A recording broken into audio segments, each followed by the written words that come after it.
This lady. Emma. So this lady.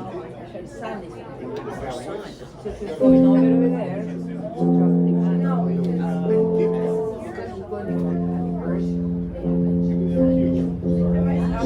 Everybody's attention. Come on. Go ahead. Vamos. All right, we're going to play a song. When it says the R, I want you to shout hallelujah. Your sticks, the staffs. All right, shofar. Mark, get us down. Put your hands up. Put your hands Israel springs anew in the holy city from where our risen Savior flew, beneath the spot where his crucifixion took place, deep within the earth, inside its reserved space.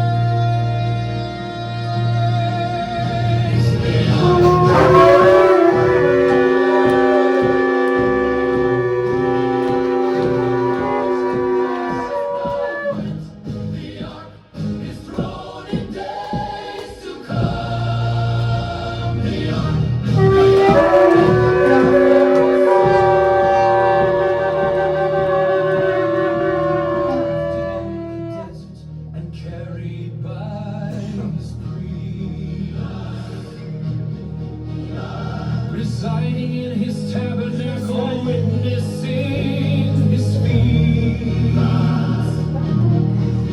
No unworthy man can touch it, so you must beware. The presence of our Father manifested there.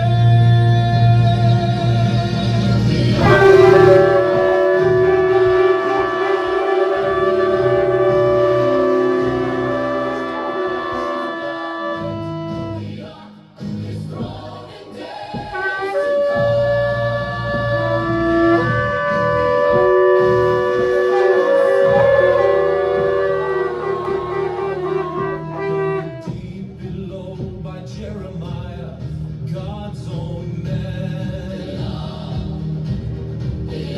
In the special place that Solomon had planned, Jehovah will make its location well known. So to Israel the Messiah's name will be shown.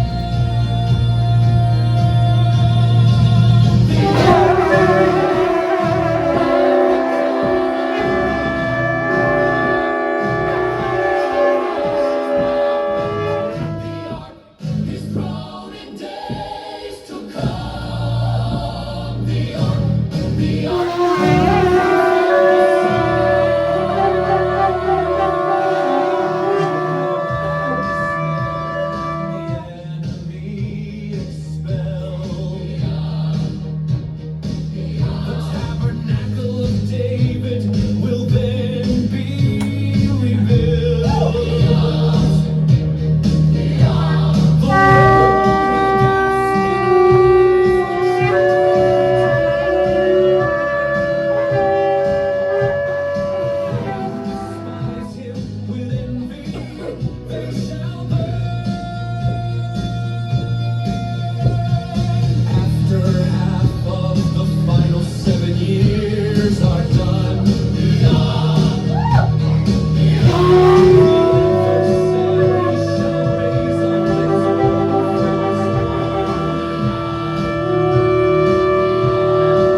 Dumond?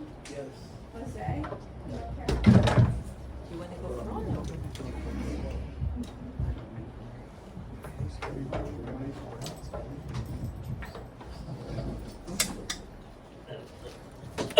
Yeah.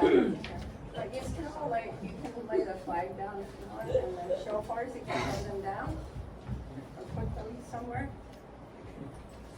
Thank you so much for coming. This is our opening of the East Coast Prophecy Tour, and we already have some arrangement pledges to go to the West Coast.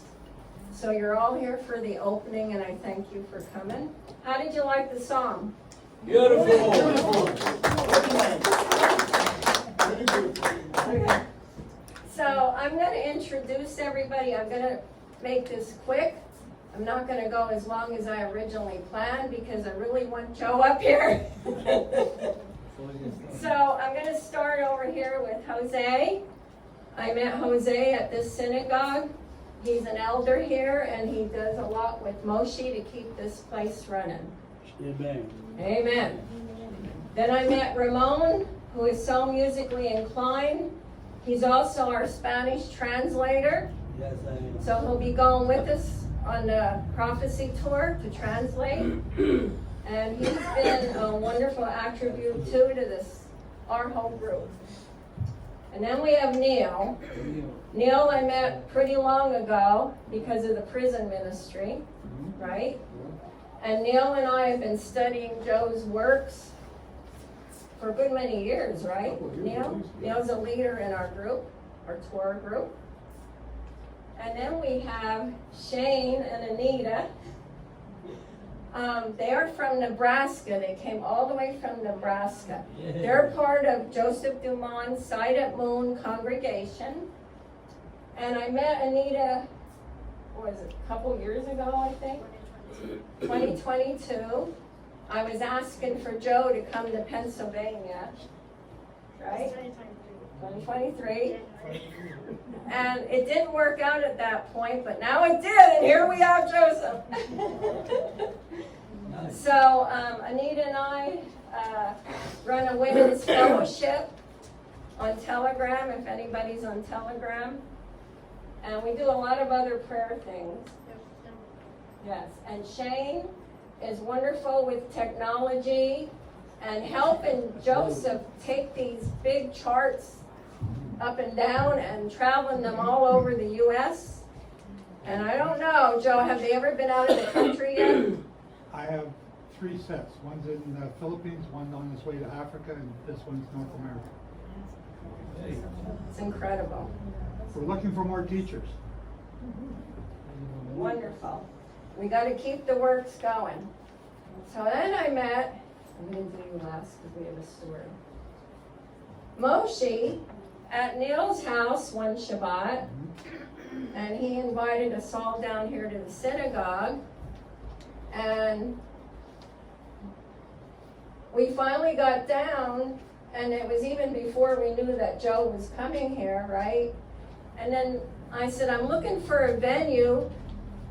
These are big charts. Not all venues can hold them. And Neil goes, let's ask Moshe. So here we are, and I think Moshe is a wonderful rabbi. His spirit is so humble. And we all love him. And then I met Bonnie, 2 years ago? She came to my shavuot, in a picnic shavuot I had in my yard. Not knowing we were going to be doing some worship together, but then we started doing worship together. And she was telling me the story, how she met you, Joseph. Would you like to say that quick? Can everybody hear me? Give her the mic. Yes. Give her the mic. Use the mic.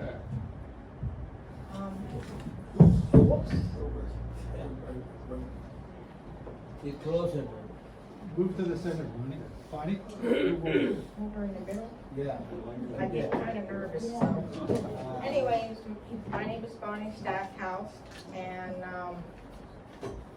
it was kind of, it doesn't surprise me when Abba does these things, you know. He does things that I don't know where it came from or what's going on, and then it happens. I said, okay, then, okay, thanks, Abba. But anyways, I met Joe back in 2015. My husband passed away, and he passed away in 2015, but the year before that, I knew about Joe, and I saw him on Facebook and stuff like that, and then it was like in 2012. And when my husband died, my daughter offered me to stay at her house because I didn't want to stay at her house. And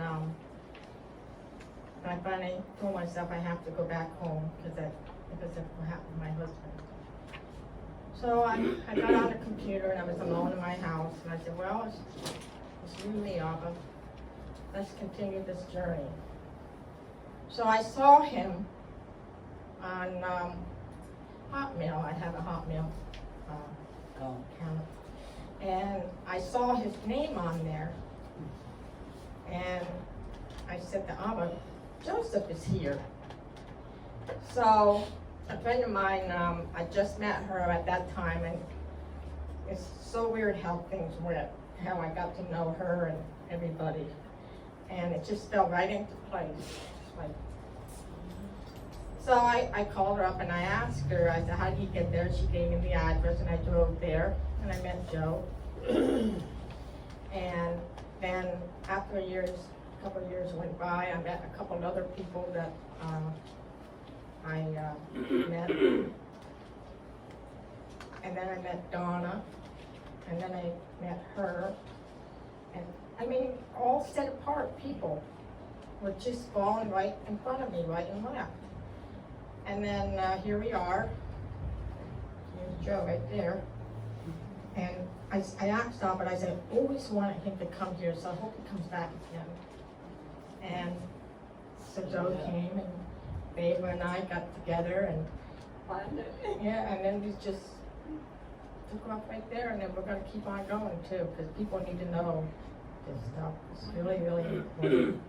And I just pray that Abba opens their eyes and their hearts so they really know the truth, because he is the truth, the way and the life. Thank you. Thank you, Bonnie. So we all have a part in this. And there's been some spiritual mysteries also in all of this that brought us to this point of these charts. There's miracles that were happening along the way. I'm going to just tell you a little bit, and then we're going to turn it over to Joe. So, Yaakov here, I met him a couple years ago. He called a rude awakening to find out if there was a group here in Pennsylvania, and that's how I met Yaakov.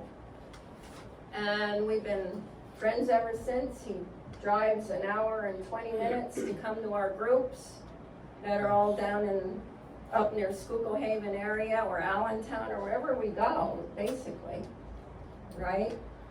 And I happened to be nursing in California a couple years ago, and I got this phone call. And normally I don't answer phone numbers I don't know, but something said, answer that phone call. I answer it, and this woman goes, this is Roberta, I'm an archaeologist. Are you Fayvah? I said, yeah. She goes, I had a dream, and somebody told me I was to get a hold of you, but I don't know why. I'm like, well, I'm nursing here in California. I'm not going to be home for a couple months. Well, let's both pray about why. So when I came back to Pennsylvania, Joel, were you at that meeting with the archaeologists that time? With Roberta? I don't remember that one. But anyways, long story short, Roberta was underneath with Richard Reeves as an archaeologist near where the Ark of the Covenant is said to be. And during that tour that she went, she got deathly sick. A bunch of them got deathly sick. to the point of she lost all her home, a whole bunch of stuff, because she ended up in a hospital for a long time. But while they were down there on that tour, they found a guard shack. So this is the puzzle yet about this guard shack. So he was at the meeting, at this archaeological meeting that she held up my way. And was it that same year that you went down to Richard Reeves? That was 2021. Yeah.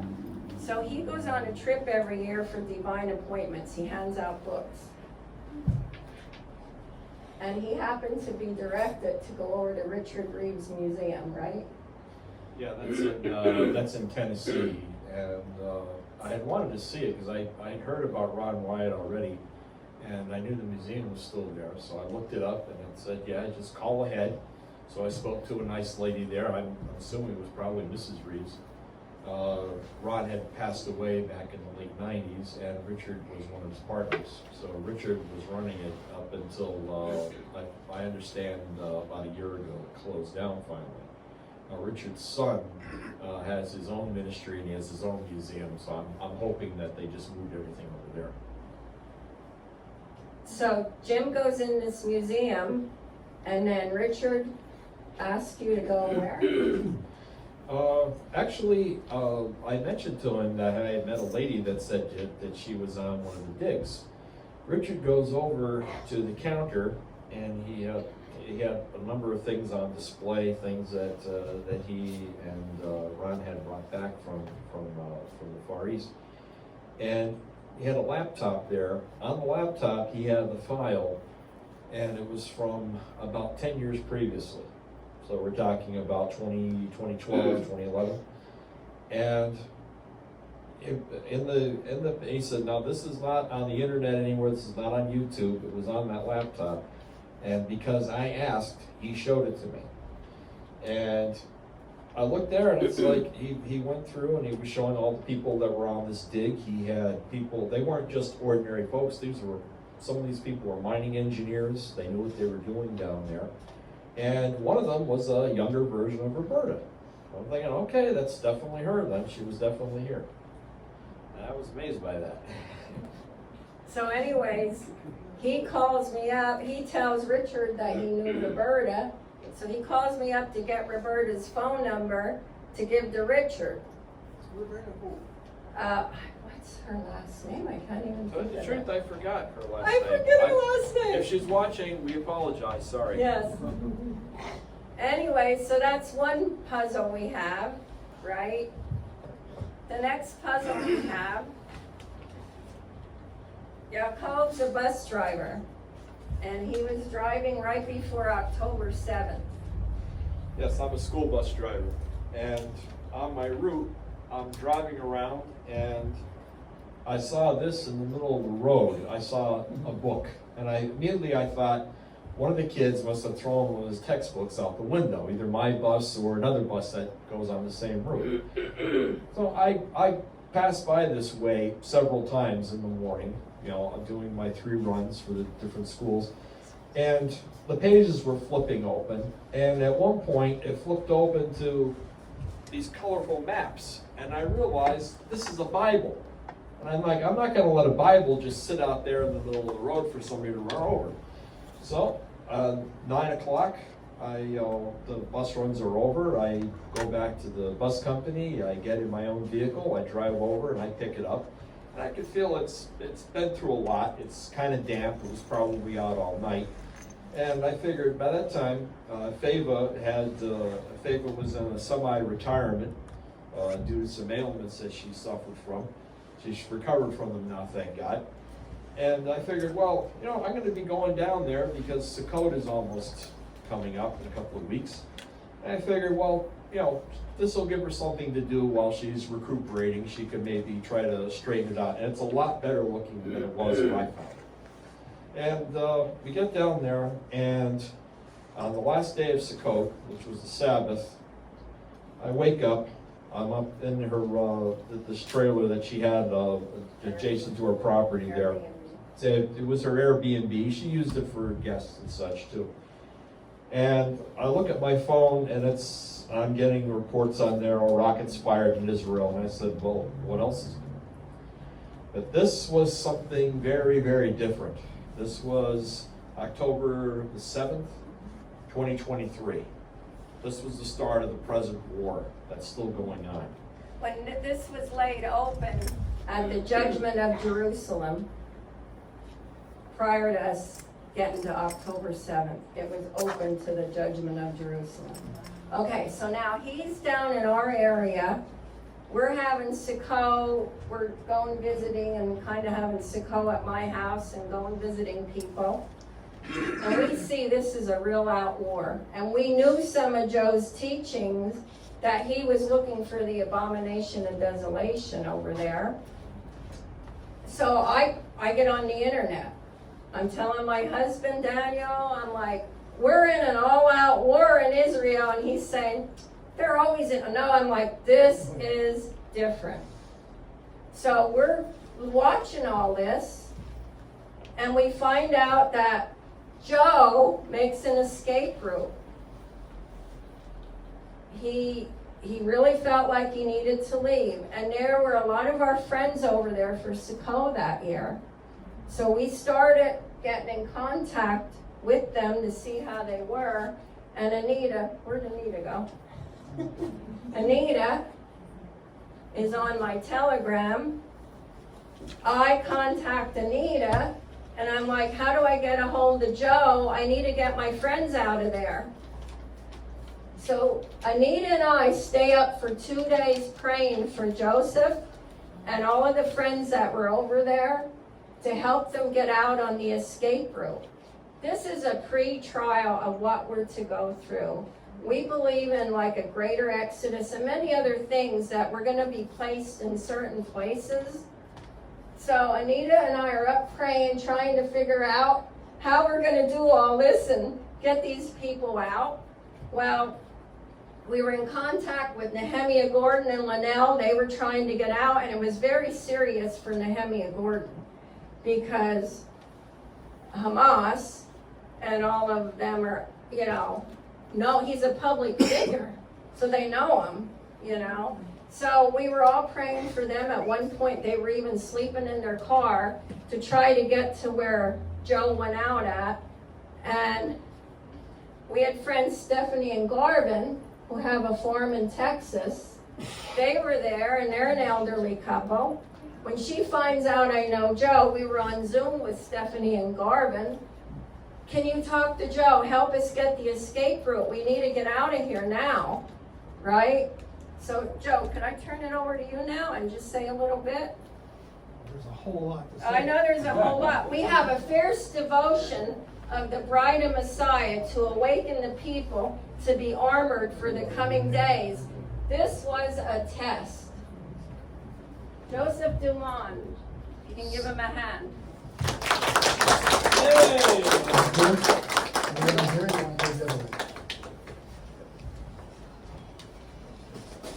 So everybody can sit. By the way, I have a rock from Saudi Arabia that Stephanie and Garvin sent me for helping them get out the escape. So I'll pass that around. You can touch it. It's from the foot of Mount Sinai. Bluetooth pairing. 1, 2,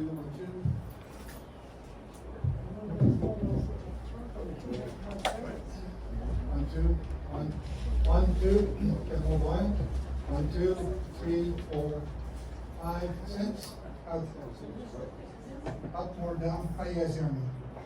Can you hear back there? Yeah, we can hear you. You good? And if anybody needs to take a break, you can, or bathrooms, because we're going to go long here. So before I'm going to follow up what she said, but before we do, I just want to make a couple little changes.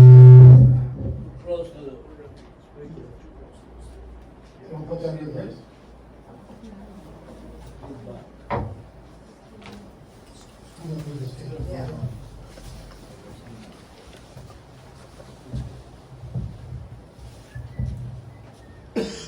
Everybody can come to the right?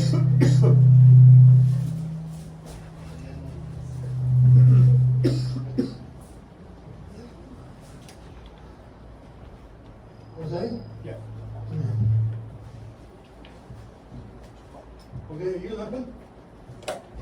you okay? Yep. Pick this table, why is the table close to the drag door? So pick it up high.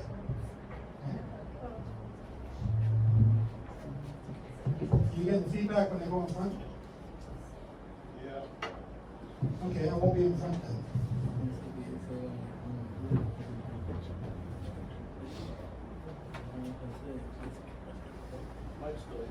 One, two, put the mic up there.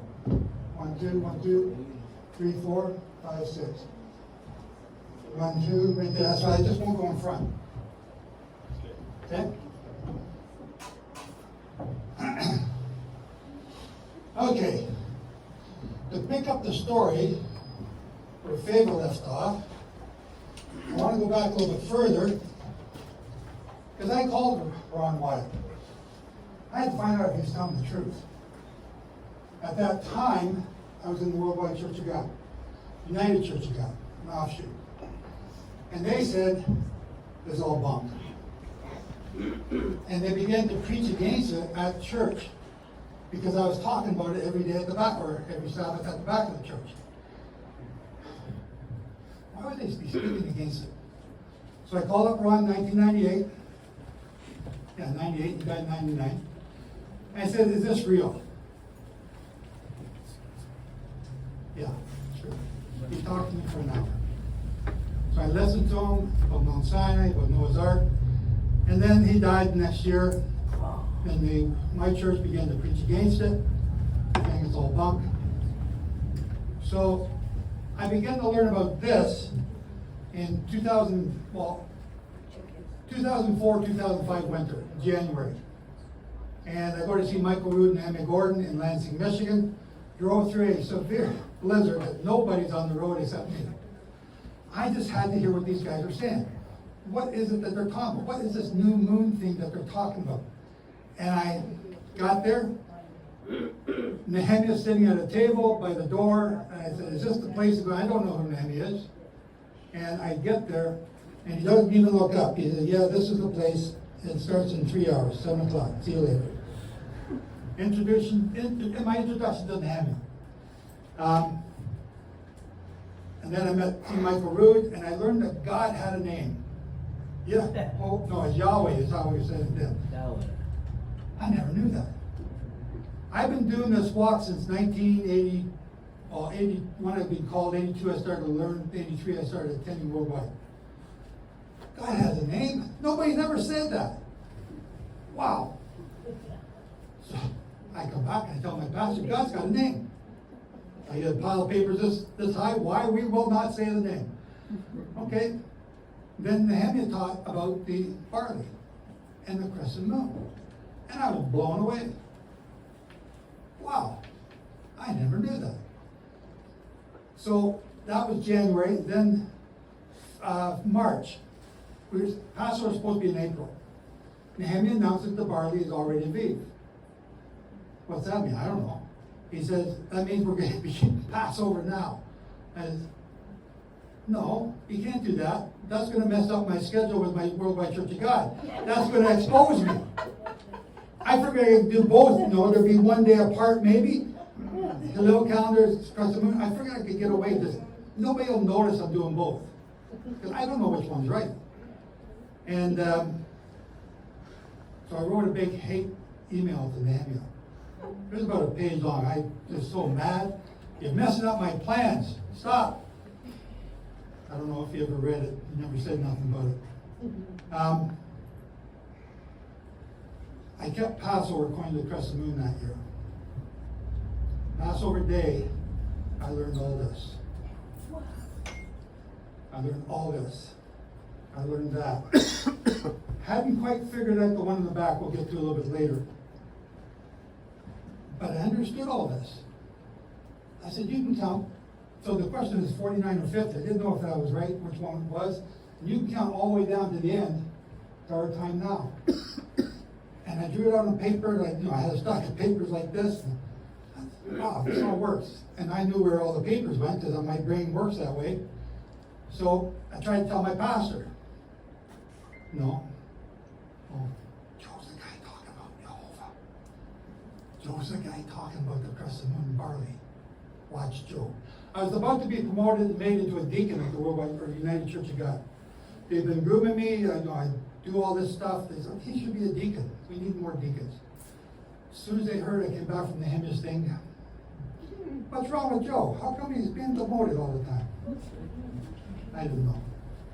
But at that time, I couldn't speak in front of an audience. I couldn't even do the opening and closing prayers without wetting myself. I hate public speaking. Yeah. Here I am. And I don't care if there's 5 or 1 year or 1,000. We just spoke in the Philippines to 2,000 people. And it was awesome, but it doesn't matter. What matters is the one person that leaves here and understands. That's what counts. That's the most important thing. Because we need more teachers, because you're about to find out how little time is left.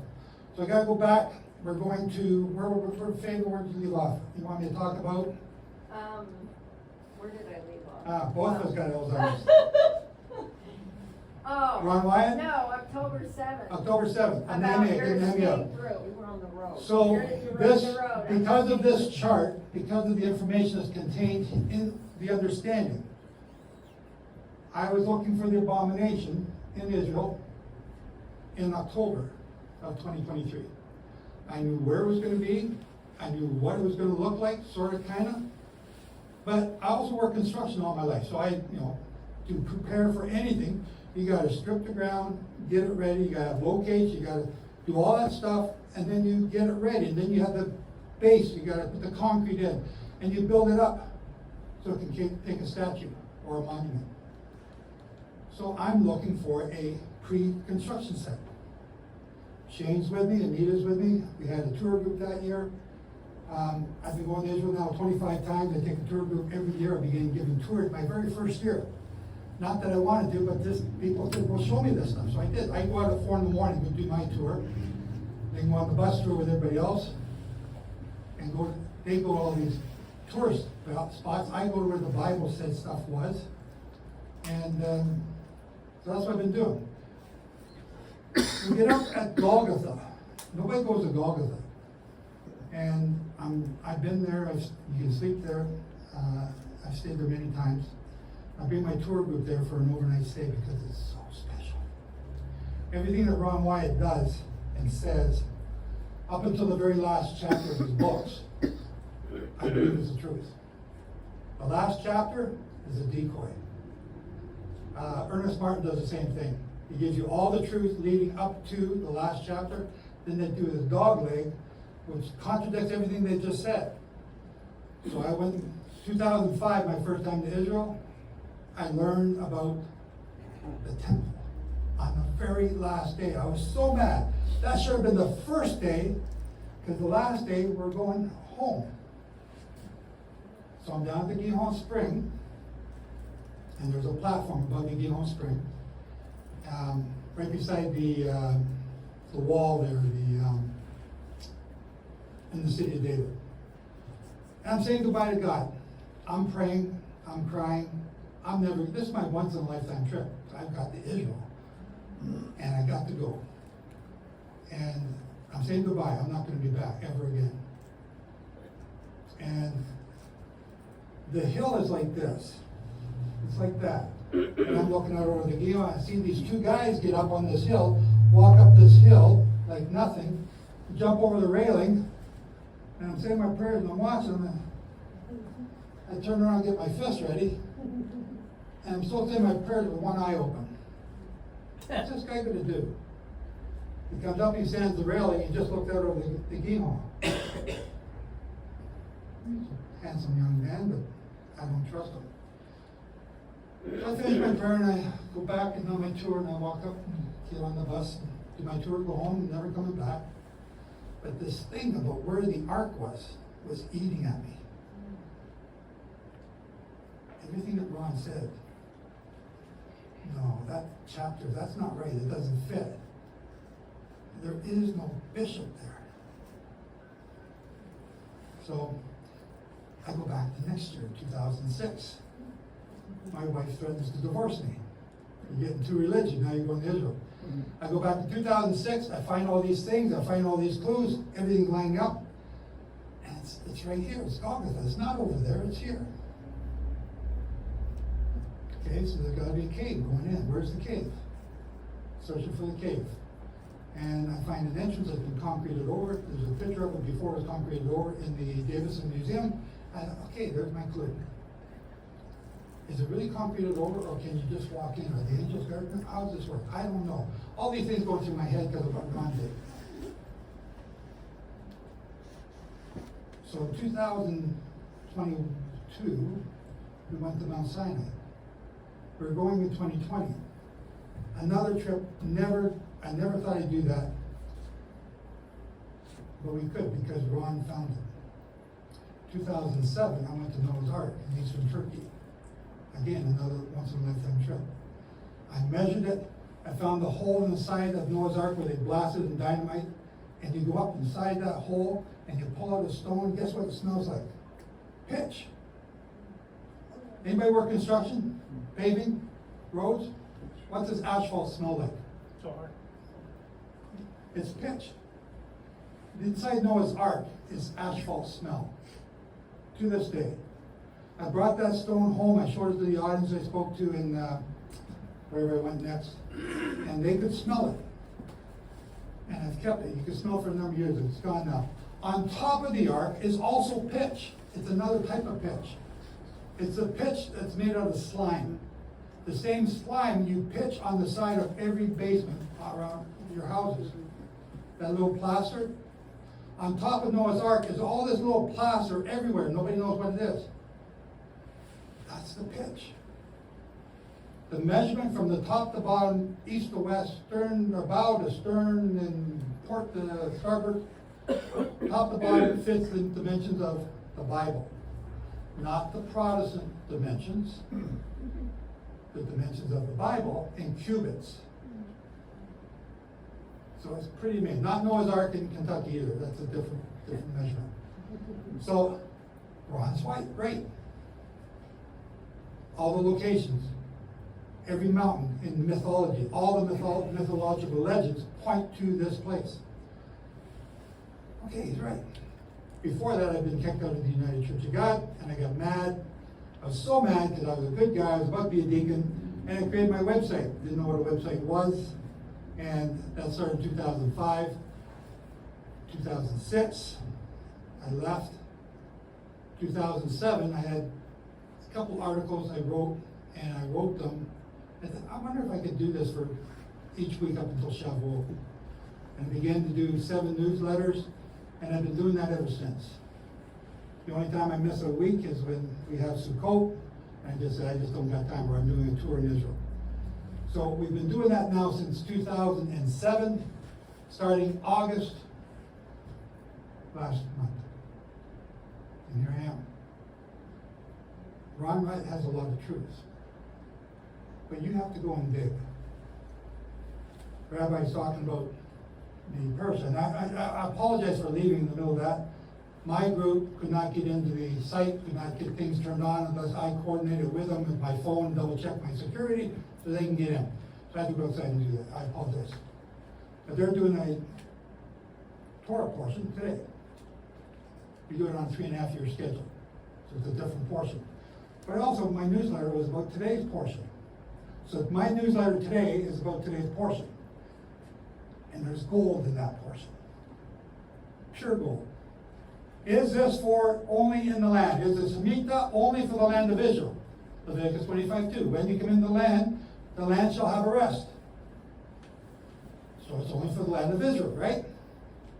Well, if you read Leviticus 19, it says when you come in the land, you shall keep the Sabbath.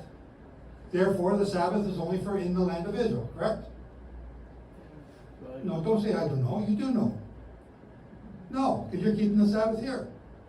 It also said, Leviticus 19, that when you come into the land, you shall not prostitute your daughters. Therefore, because you're not in the land, we can prostitute them here. No. Right? Now do you know? You do know. When you come in the land shall keep the Shemitah. Where is that for? The earth is his footstool. The universe is his creation. Is God different on Mars than he is here on earth? No. Is there a different God for the Jews than there is for you? then why is there different laws? There's not. I heard Rabbi read it today. You shall Shema, right? He didn't say it. Revelation, the message to all the churches. Shema, hear, listen, and obey. Why don't we do this? Why is our country so screwed up? We don't do this. Why were the Jews kicked out in 586 for not keeping the Shemitah years? Why was Judah kicked out of Israel again in between 70 and 135, probably close to 358? Why? Because they didn't keep the Shemitah. It doesn't say that, but you can double check it, because when were they returned? The number of Shemitahs that they kept outside the land, 1947, when they were brought back. Is this important? Yes. It's so important that he kicked them out of the land twice. How many of you are teaching this? Yeah. Pretty well. Right? That's why it's important. We need more teachers. So I bought these banners. I bought them for North America. Nobody wanted to hear me. I go to the Philippines. They can't get enough of me. So I bought them banners. They all got banners down there. I'm about to buy another set of banners for Northern Philippines. Because it costs, almost $1,000 in extra fees when you go on to change planes. So just send the banners. Yeah. We're shipping them to East Africa next week. Next week they're going to East Africa. And we have one of our team going there to teach. I was in Burundi teaching it. They are hungry for Torah. The Philippines is hungry for Torah. Charlie Kirk just got assassinated.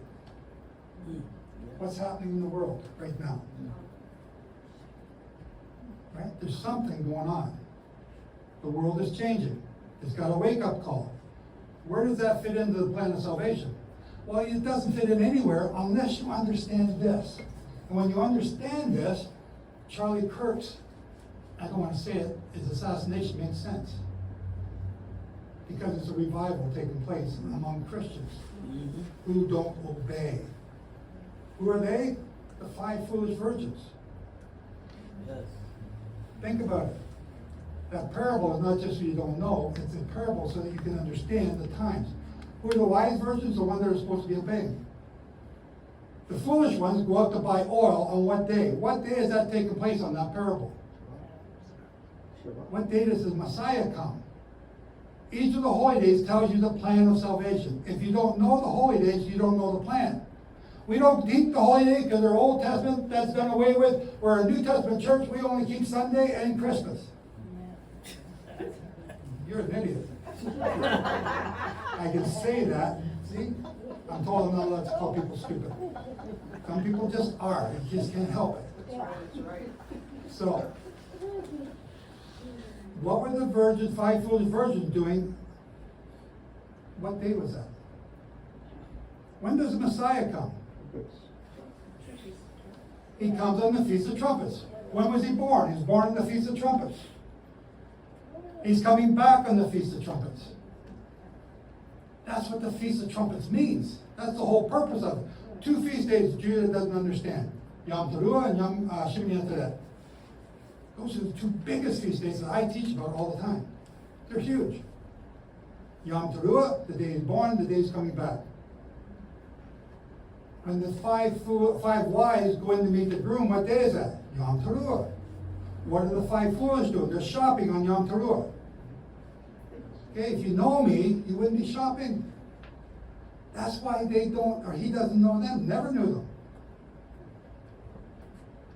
Okay? There's just a few little basic things that you need to understand in order to understand him, our Messiah, Jehovah. So, you ready to learn something now? Yes. Can I answer that question? Yes. Can I ask a question?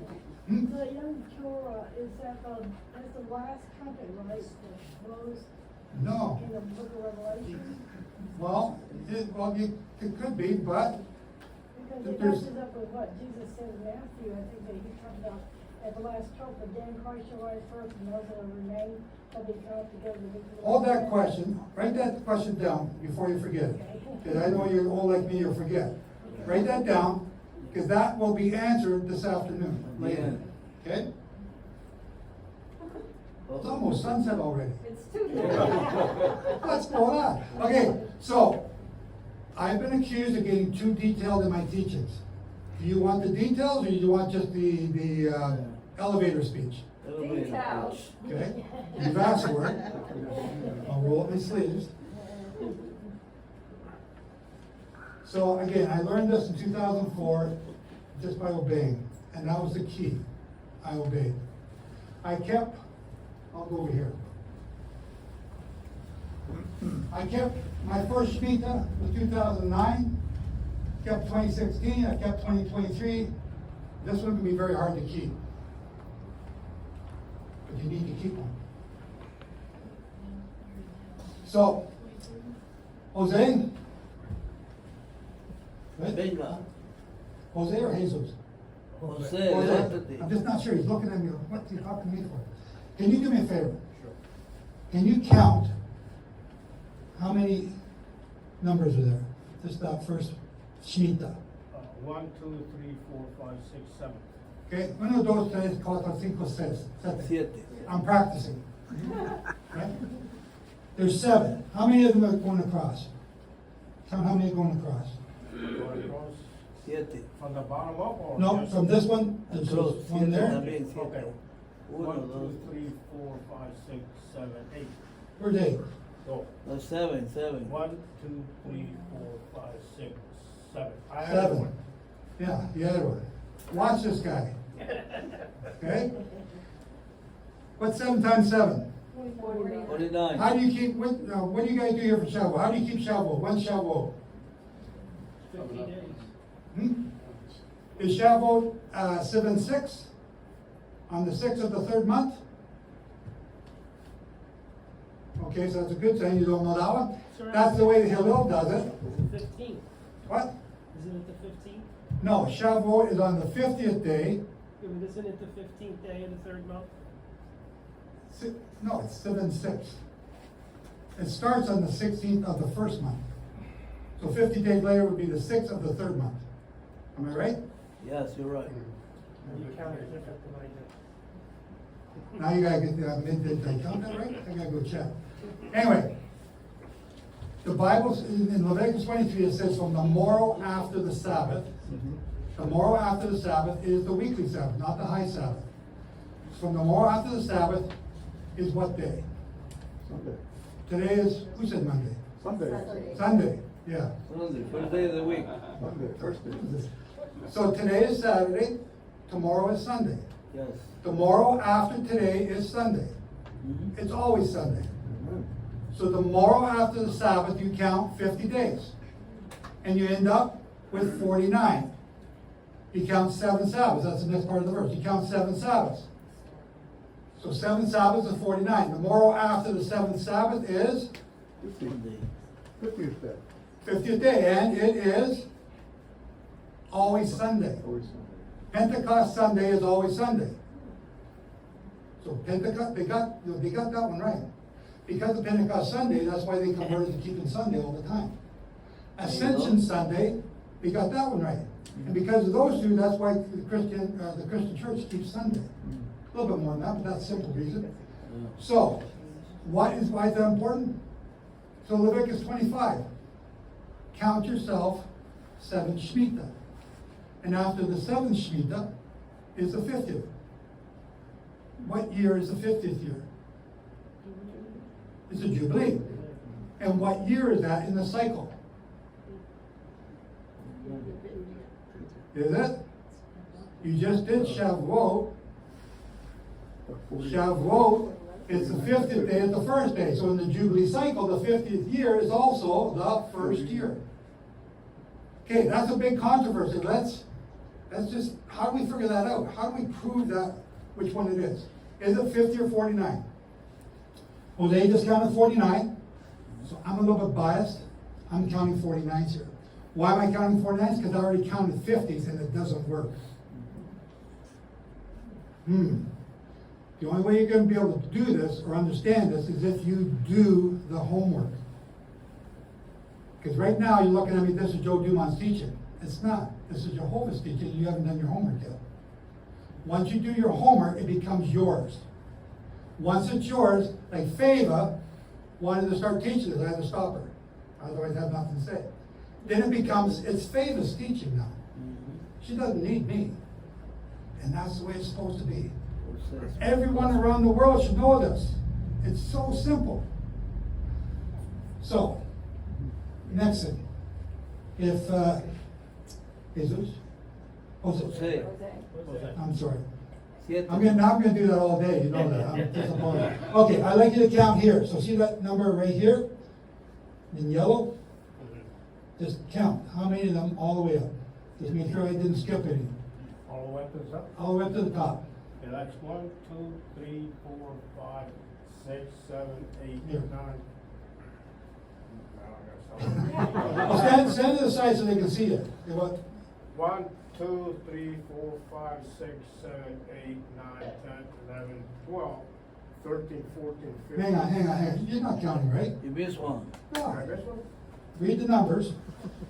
0, 1, 2, 3, 4, 5. Oh, okay. 5, and then you start there again, because that 5 is equal to this 5, right? And then that 10 is equal to that 10. So Okay. you're double counting on me. So that's 0. I told you to watch this guy. That's 0, 1, 2, 3, 4, 5, 5. 5, 6, 7, 8, 9, 10. 10, 11, 12, 13, 14, 15.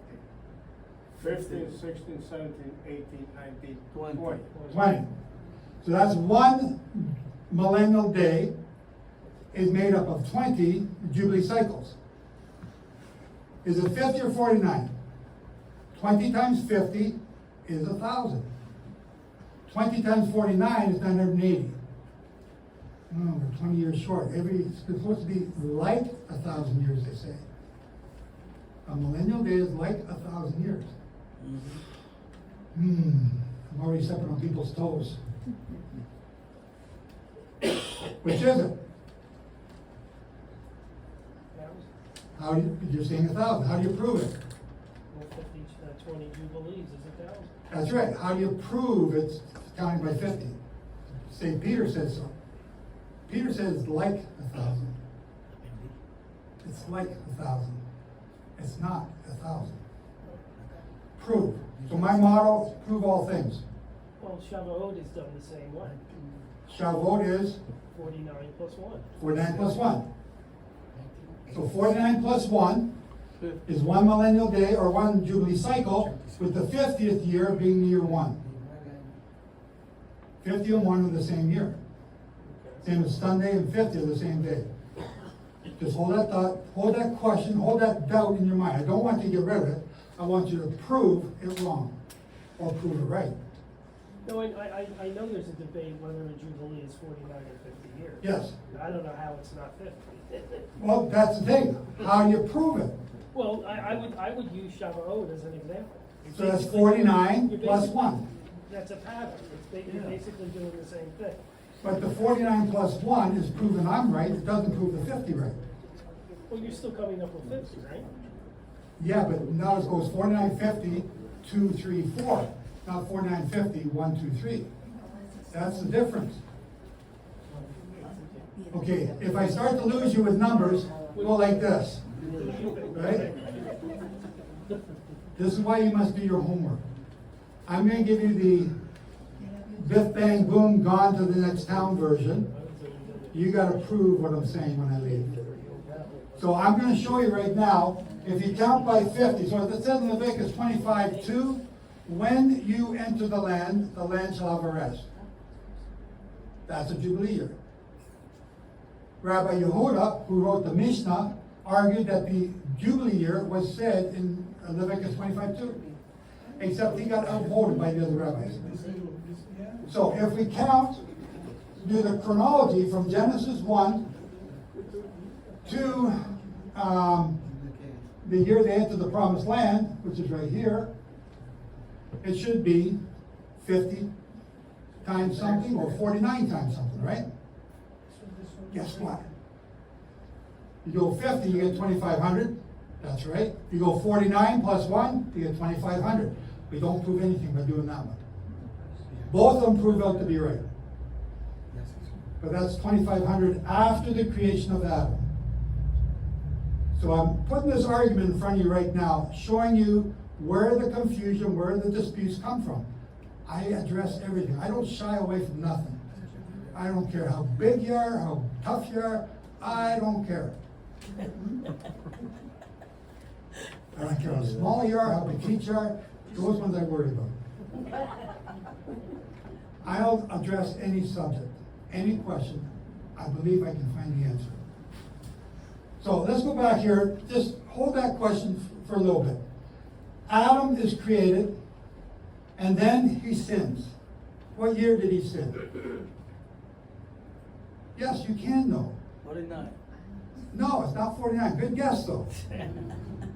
Very good guess. If you think about what you just said, think about it a little bit more. The day he eats of the, so this is Genesis 2. Genesis chapter 2, 3. 3 and 2. Chapter 3. The day you eat of the fruit of the tree of knowledge of good and evil, you will die. He didn't die, though. He lived to be 930 years. What was God talking about? He's talking about a millennial day. The millennial day you eat it. We go over here to Yeshua. Yeshua was killed in 31 AD. He says to the thief on the tree, today you'll be with me in paradise. Did the thief go into paradise, go into heaven before Yeshua came out of the grave? No. No. The millennial day for that time period was 50 years later. The thief came out of the grave 3 days and 3 nights with him at the same time. It was the millennial day he was talking about. So Adam, 930 years, 1 millennial day. Okay? So what you're looking at now is you're counting from the creation of Adam, and that's all I'm doing. 1, 2, 3, 4, 5, 6, 7, 8, 9, 10, all the way up to 980.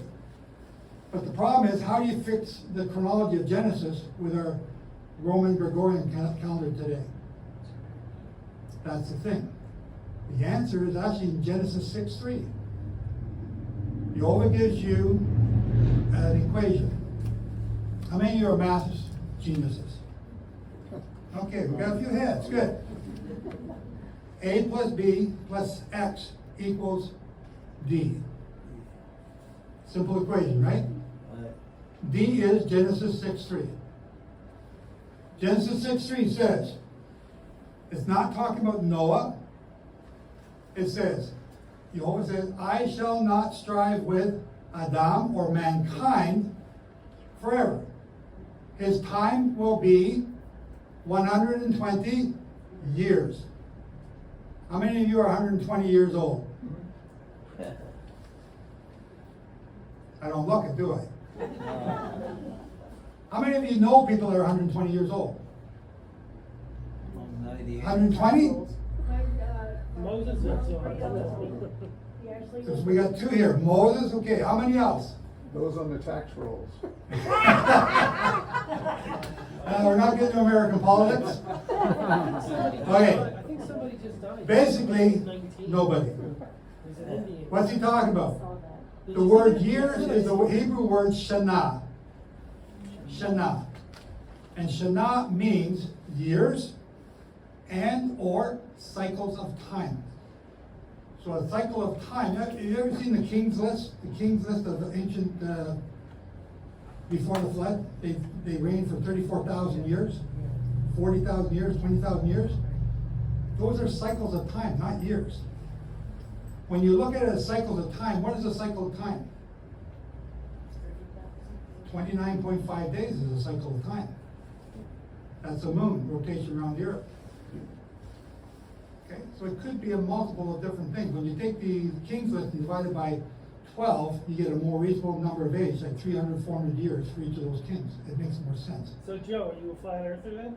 My what? Are you a flat earther? I don't know. Let's see. No, it's pointing north. I'm not. Not today.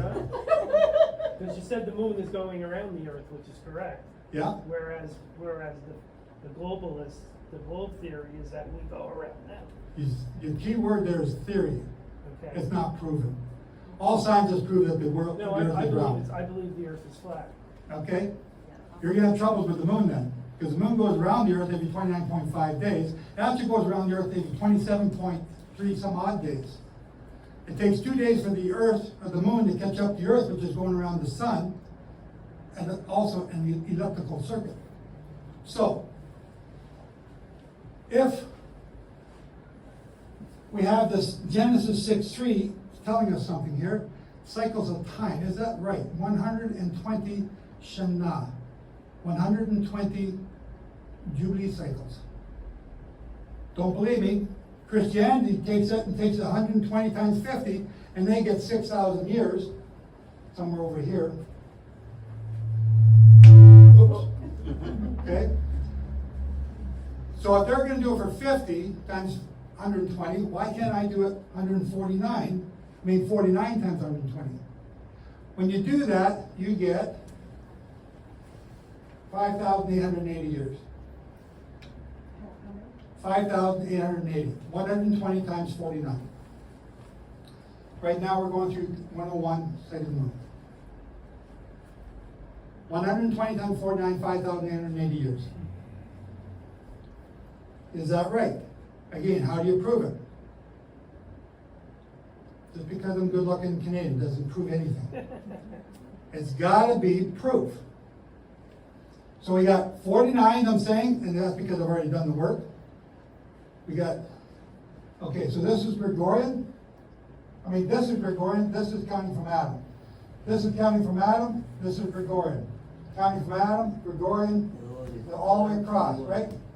Adam, Gregorian, Adam, Gregorian, Adam, Gregorian. 5,880 years is equal to 2044. Again, you must do the homework. You can get Excel, you can do this in 10 minutes. Excel will do it all for you. Just lay out the formula. Okay, so that's that. Oh, I forgot to tell you. Leviticus 25, you're to return to your land on the 50th year. What does that say in Hebrew? It doesn't say land. Eretz. It's not there. You return to what? Possession? Possession. Who said that? Possession. I can't see you because your halo is so bright. I can't. Your possession. Yes. And that halo over there, there's a person there, but I think, wow, you're blinding. Your possession. What is your possession? Land. What? Land. Land. That's what's been interpreted. What is your possession? Why are you here? Let me help you a little bit. Adam died 930. Notice that right there, 930? It's the year after a Jubilee year. If you start counting backwards from 980, there's the 50th year. And the year after that, the 51st year? Your birthday? No, that's the day he died. What are you returning back to? What was Adam before he fell? With God. Thirst. The dirt. No, well, no, after he was created, he's Adam. Before Adam, he's nothing. So what was Adam before he fell? A living soul? A what? A living soul. A living soul? What am I seeing back here in the light? He's a bright light. He talked with God every day. Mm-hmm. Face to face. What's God? A light. So you know what a chiastic structure is? Chiastic structure? The 5 books of the Torah. Genesis, Exodus, forgot, Leviticus, Numbers, Deuteronomy. You take them, I won't use my hand, you take them and you open it up and you go right to the middle. That's Leviticus. Chiastically, it points to the middle. So both ends are talking about something. They both have something that resembles or is close to each other. Get back to them until you get to the middle. Leviticus is the middle. And in Leviticus, the very middle is Leviticus 16. And in that chiastic structure is pointing to the goat that's killed. That goat that's killed represents Jehovah. He's the one that died for you. What are you getting back to? When you see him face to face, what will that mean? Well, more. You're on the right track. More. Well, more. When you will only see him as a light, when the light shines out of you. When your reflection reflects him, like silver. Right? The marriage supper should be after that. Now you're getting there. So, as a chiastic structure, 930 is the year 50. The Jubilee Cycle tells you to get back to Jehovah, not your land. Come back to him. Return to your possession. He is your possession. That's what Jacob wrestled with, the Torah, the scroll. That's why this is such a special thing to take this out and you have to put it back and to carry it and the chimney after that to dance with. It's Jehovah, our groom. He wants his bride, that's you. But you want to fight him and do it your way. Yeah. I did it my way. No, you're not. You're not coming in doing it your way. Anyway, that's just a little bonus. I dropped these gems along the way. You owe me for that one. Okay, so now we continue to do the count, and we come up to the year 1651. That's the flood. I went to see Noah's Ark because of Ron Wiley. 1651. Why is that important? I'll give it to you in a minute. It's very important. That's a prophetic date. What happened here that is prophecy? What date is that? 1656. After the creation of Adam. The flood? Was it the flood? That's the flood, yes, right? Flood. Yeah. That's the flood. Why is that important? What did Peter say? First by flood, then by fire? You got any forest fires here? Yeah. Yep. Good thing you said yeah. If said no, I said, well, we can arrange that. Right? I know somebody. What's that mean? Okay, let's carry on here. We're going to keep on going.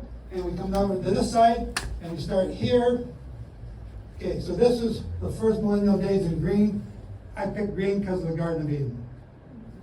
I picked blue because of the flood. I picked red because that was the next color in my crayon box. And I picked purple because I like purple.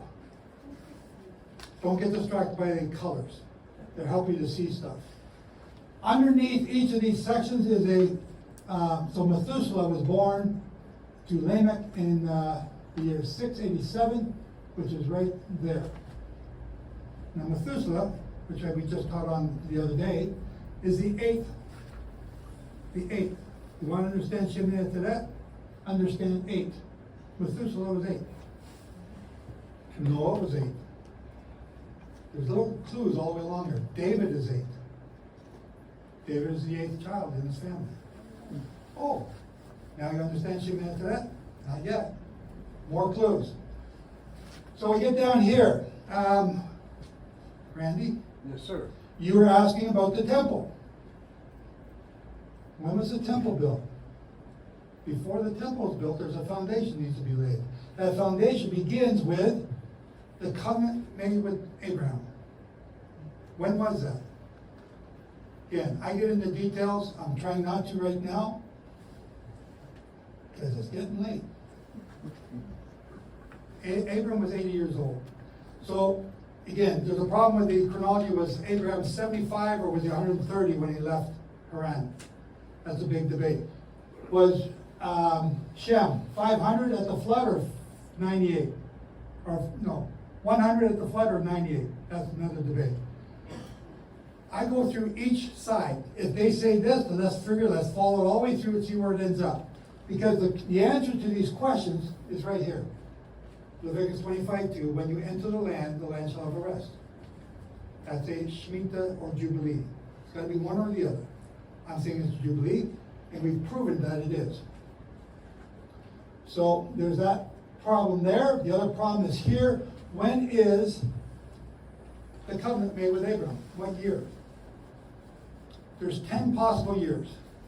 And I go through each of the 10 again to see which one works out as a Jubilee year. There's only one. Abram was 80 years old when he made the covenant with Jehovah, or Jehovah made the covenant with him. Okay, so that's good. We got that, but then there's another little bit of information here. Isaac is born in the year 2048 after creation. Okay, now, just before I'm getting already here, can I go with this? Yeah. I have charts for all of you. You can all, they're over here. If you want to take one, take one. If you want to take two, take two. If you want the family plan, take the family plan. Shane and I do not want to lug these around anymore. We've been doing it for 6 months. I over-ordered a bunch of books. That's your blessing, okay?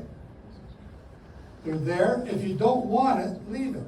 And we'll get Anita to carry them out. We also have the riddle book.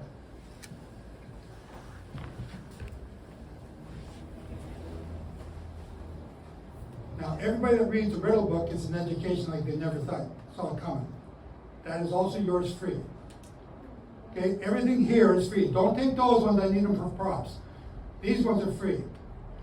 If you've got one and everyone else has got one, there's more here, you want two, come and get it. Okay, because I brought these for you. If you want to know when the rapture is, you got to know about the sabbatical Jubilee years. Guess when the rapture is? Oh, you peaked. I'm saying 2033. How do I know? Because I know the Jubilee Cycle and I know the holy days. Many of you know the holy days, you don't know the Jubilee Cycles. Those who don't know the holy days at all are just guessing. That's why September 23rd is the rapture, right? I'm planning on being left behind. I'm going to have a nice regular supper, not a super one, till my last meal. It's also free. So get the books. Thank you. But hang on, just another thing. This one is a very good book. I love this one. This one is clickbait. You know why it's clickbait? Because it's a mystery. Yeah. And because it's a mystery about the Jewish rapture. I didn't know the Jews had a rapture. You know where the rapture is found in your Bible? Leviticus 23. It's right there. It's not the Feast of Trumpets. Because they blew shofars on other holy days, almost every holy day. Anyway, that's clickbait, is to get the born-again people. So if you got born-again people, you want to introduce them to this, that's the book to get. If you already know Torah, you might find that not bad educational. Okay. So if you want to follow me on the charts, help yourself right now. Anybody need a pee break? Okay. Take 5 minutes. I still see a lot of books over there.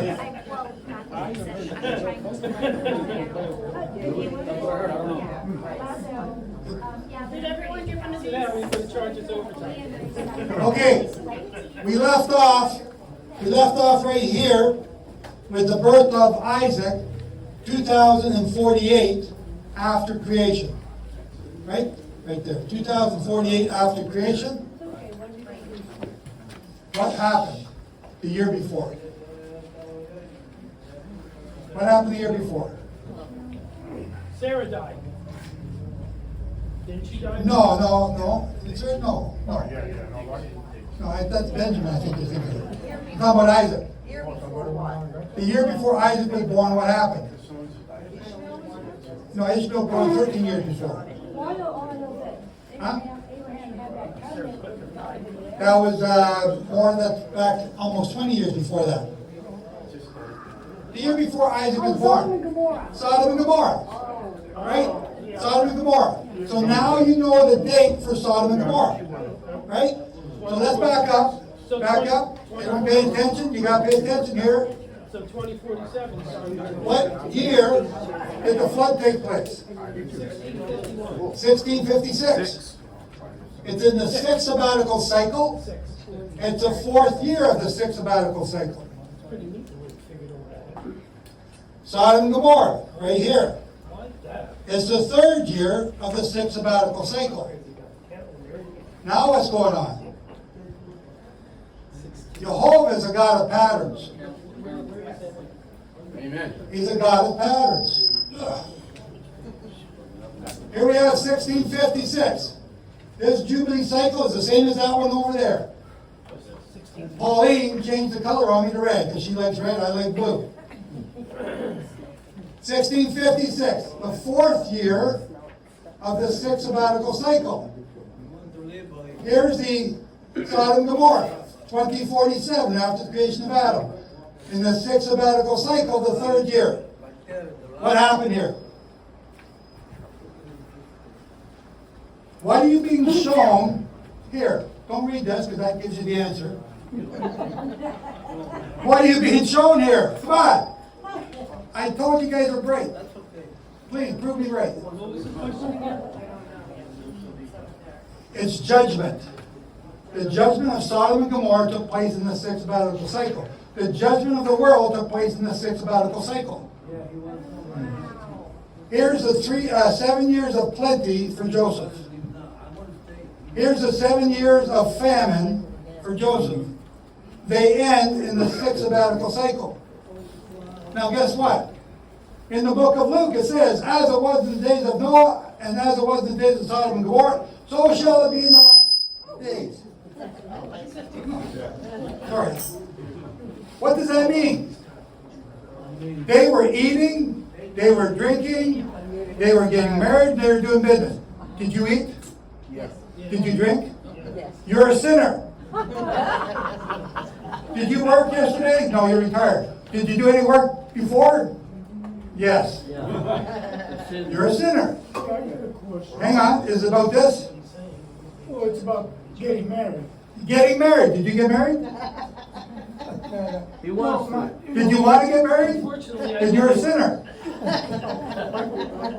When it says people were having a great time doing this Come, and come. the others, and they were getting married. Now, getting married is not a sin. Well, hang on, but that's what everyone says. Okay, but here's what I'm getting to. Today, what we're seeing is men getting married with each other. Well, we're not going to talk about that. Yeah, but does that mean Don't bring that up. that's sin, right? That's the sin that don't mean. But it doesn't say they're doing that. When Luke says the world is judged here, it doesn't say anything about that here. It doesn't. No. We learn about that other places, so I'm not saying you're wrong. But Luke doesn't say that. No. As it was in the days of Noah, and as it was in the days of Lot, so shall it be in the last days. What's he telling you? I'm not there yet. I'm coming to your question. Okay, so what's he telling you? Judgment came for Sodom and Gomorrah. It's not about marriage. It's not about eating. It's not about drinking. Right, Jehovah is showing you a pattern Right. in the Jubilee cycle. The only way you can understand Luke, I think it's Luke 17, is by understanding the Jubilee cycles. Other than that, it makes no sense at all. And it's very easy to understand. It's very, but hang on. Hang on, you don't just wait. Oh, Just wait. genius. Hang Ah, on. genius. Are you thinking about this? As it was in the days of Noah, they were eating, drinking, getting married. As it was in the days of Lot, they were eating, drinking, getting married, and working. So shall it be when? Son of man. In the last days. Yeah. This is the last day. There's 2025. Mm-hmm. Okay, now I skipped a whole bunch of gay here, but I want you to now start thinking about that. So judgment's coming, right? Hang on. Don't race to the end. Everybody always, the first book I ever read was Revelation. I just want to know the answer. You want to know the end before the... I couldn't understand it. I had to go back and read the New Testament. I didn't understand that. I read the Old Testament. And I said, oh man, somebody's getting a real kick in here somewhere, but I don't know who it is. Okay. Those are the two things I want you to pick up here and here. And then there's Joseph's 7 years of plenty right here, and 7 years of famine right there. They all end up in the 6th sabbatical cycle. And Lot, when was Lot's destruction? What year? I mean, what time of year? Passover. He had unleavened cakes, right? That's what they brought the angels, unleavened cakes. It was Passover. Oh, it's before the Exodus. Yes! I'm to the same today, yesterday, and forever. I do not change. My whole days have always been the same. Noah's flood.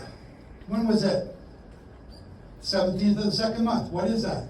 That's the day, 2 days after the second Passover. When did Methuselah die? Remember Methuselah, the righteous guy? Lived the longest than anyone else, 969 years. He died a week before the flood. Well, I'm going to say he died a month before the flood. No, wait, this is theory. This is Joe Dumond theory. Yasser does say it's a week. What? Yasser.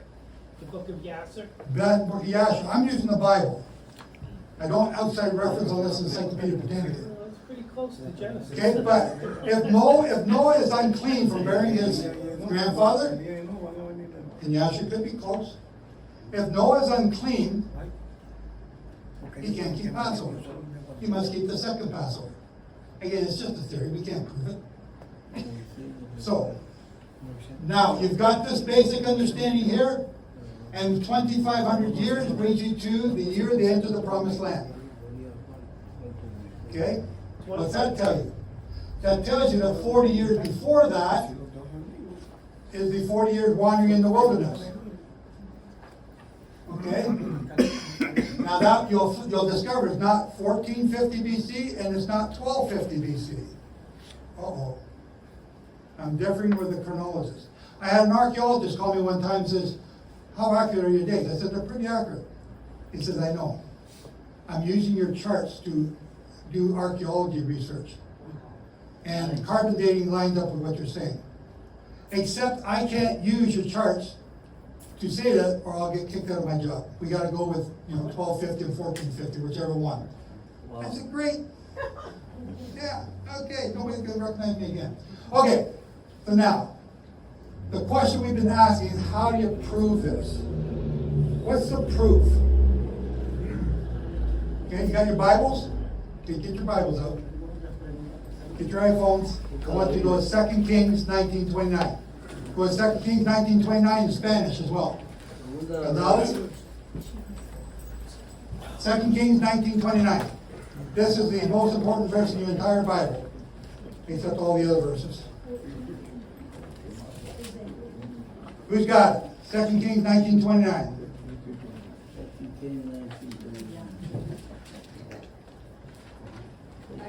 Okay, read it. Read it in my tie. All right, here we go. You can read, look how small that is. Wow. Because thy rage against me and the 2 tumult. Kings 19:29. Yeah, that's not it. 1929. Oh. I got it. Who's got it? Who's got it? Raymond. Okay. It says, "And this shall be a sign unto thee. Ye shall eat this year such things as grow of themselves. And in the second year that which springs of the same. And in the third year sow ye, and reap and plant vineyards, and eat the fruits thereof." Very good. Is that the correct version? Yeah. Yes. What's it telling you? Do not plant, just eat whatever comes up. How did you know that? It says right here. It says it right there. Yeah. Everybody else that reads it don't know what it means. Okay, let's back up a little. What's the history of that verse? The history of that verse is Hezekiah has now been surrounded by the Assyrian army. The Assyrian army has just destroyed all of Judah. 120 years ago, the Assyrian army took away all the Israelites. Now they're coming for the Jews. 120 years later, Hezekiah's a king. He sees they're destroying Lachish. Lachish is utterly destroyed.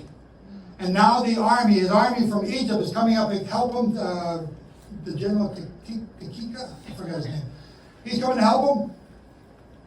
And the Assyrian army goes out and destroys them. Hezekiah is naked. He's got nothing. He's got nothing. And this bold general comes up to him and starts threatening him, speaking out loud. Anybody can ride a horse, can ride off free. We'll take you over to Syria, you'll live. Anyone who stays inside is going to die. None of the gods of any of the other countries ever saved any of them, and your God, Jehovah, is not going to save you. Come out and live. Sounds like you shoot down a glove there. Hezekiah takes a letter. I'm ad-libbing this a lot. Hezekiah takes a letter, Oh, yeah. goes into the temple, Temple. presents it to God, and says, Look. I'm in trouble. What do? Again, I'm ad-libbing. Don't quote me on that. What does God say? What should God have said? Don't worry about the Hezekiah. They're gone in the morning. I'll just stuff them right out. Easy peasy. Hallelujah. Right? Yeah. Simple, right?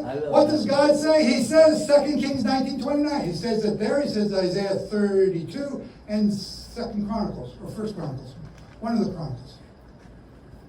Why did God say that? It makes no sense. You're Hezekiah. What's he telling me? First clue is the sign. What's a sign? No, what's a sign mean? Direction. Sign. Direction. That's not what I'm looking for. What is the Sabbath? It's a sign. What are the holy days? It's a sign. What is the Shemitah years? It's a sign. The sign is, read Ezekiel 20. I gave them the Sabbath as my sign, my mark on their hand, my mark on their forehead. And if you understand Jehovah's mark, you'll know what Satan's mark is. It's the same thing on your hand, on your forehead. Jehovah's mark is you don't work on the Sabbath. Jehovah's mark is you think and contemplate and worship him on the Sabbath. What's Satan's? Any other day except Sabbath. Any other day. Wednesday is the Sabbath for some people because I got that day off of work. Thursday is the Sabbath if that's what you want to do. I'll make any day except Saturday my Sabbath because that's what I want to do. What did Jehovah say? That's not my sign. That's Satan's. So the first clue is it's a sign. Second clue is Hezekiah, you're not going to die today. You're not going to die tomorrow. You're going to live at least 1 year. Ooh, that's good. Next clue, you're going to live 2 years. Boom. In the third year, you get to go out and plant and sow and harvest. Okay, I got 3 years. Guess what Hezekiah does? In the very next few verses or next chapter, Hezekiah asks Jehovah for another miracle. And the clock goes back. Yeah. Why? Because Hezekiah is sick, he's about to die. And the clock goes back. How long does he live? 15 more years. Yes. I think he died in 596, 586, somewhere. Anyway, I forget the date.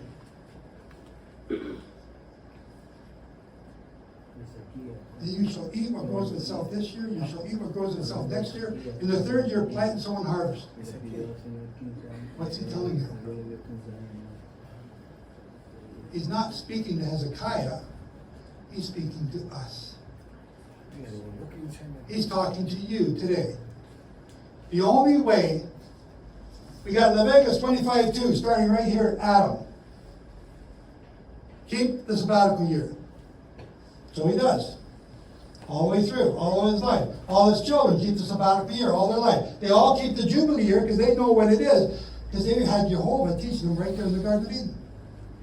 They do that all the way to the flood. Who's teaching us now? Noah and his children. But guess what? Right after the flood, the corruption entered in. I won't go there. That's another story that's in the back of that banner. We get down to this time. Moses knows when the Jubilee years. Because he said, when you enter into the land shall have a rest. Mm-hmm. He was counting. He knew that 40 years later would be the Jubilee year. So they knew it all the way along here, but at some point, we're going to forget it. Am I safe here saying? Can I back up now? Oh, thank you. At some point, we're going to forget when the Shemitah is. Now, if you go to my website, Dumond.com, you may have to look for it. If you can't find it, ask me. I'll give you two PDF books free called The Stones Cry Out. Part 1, Part 2, explaining all this. And I'm going to show you where things get weird and how they got weird and why nobody knows when the Shemitah is. Look it up online. You'll get 1,000 different opinions. You know what an opinion's worth? About as much as that toilet paper that went down the drain. Everybody's got one. What is God telling you? He's telling you when the sabbatical Jubilee years are. He wrote that to Hezekiah to you. Okay.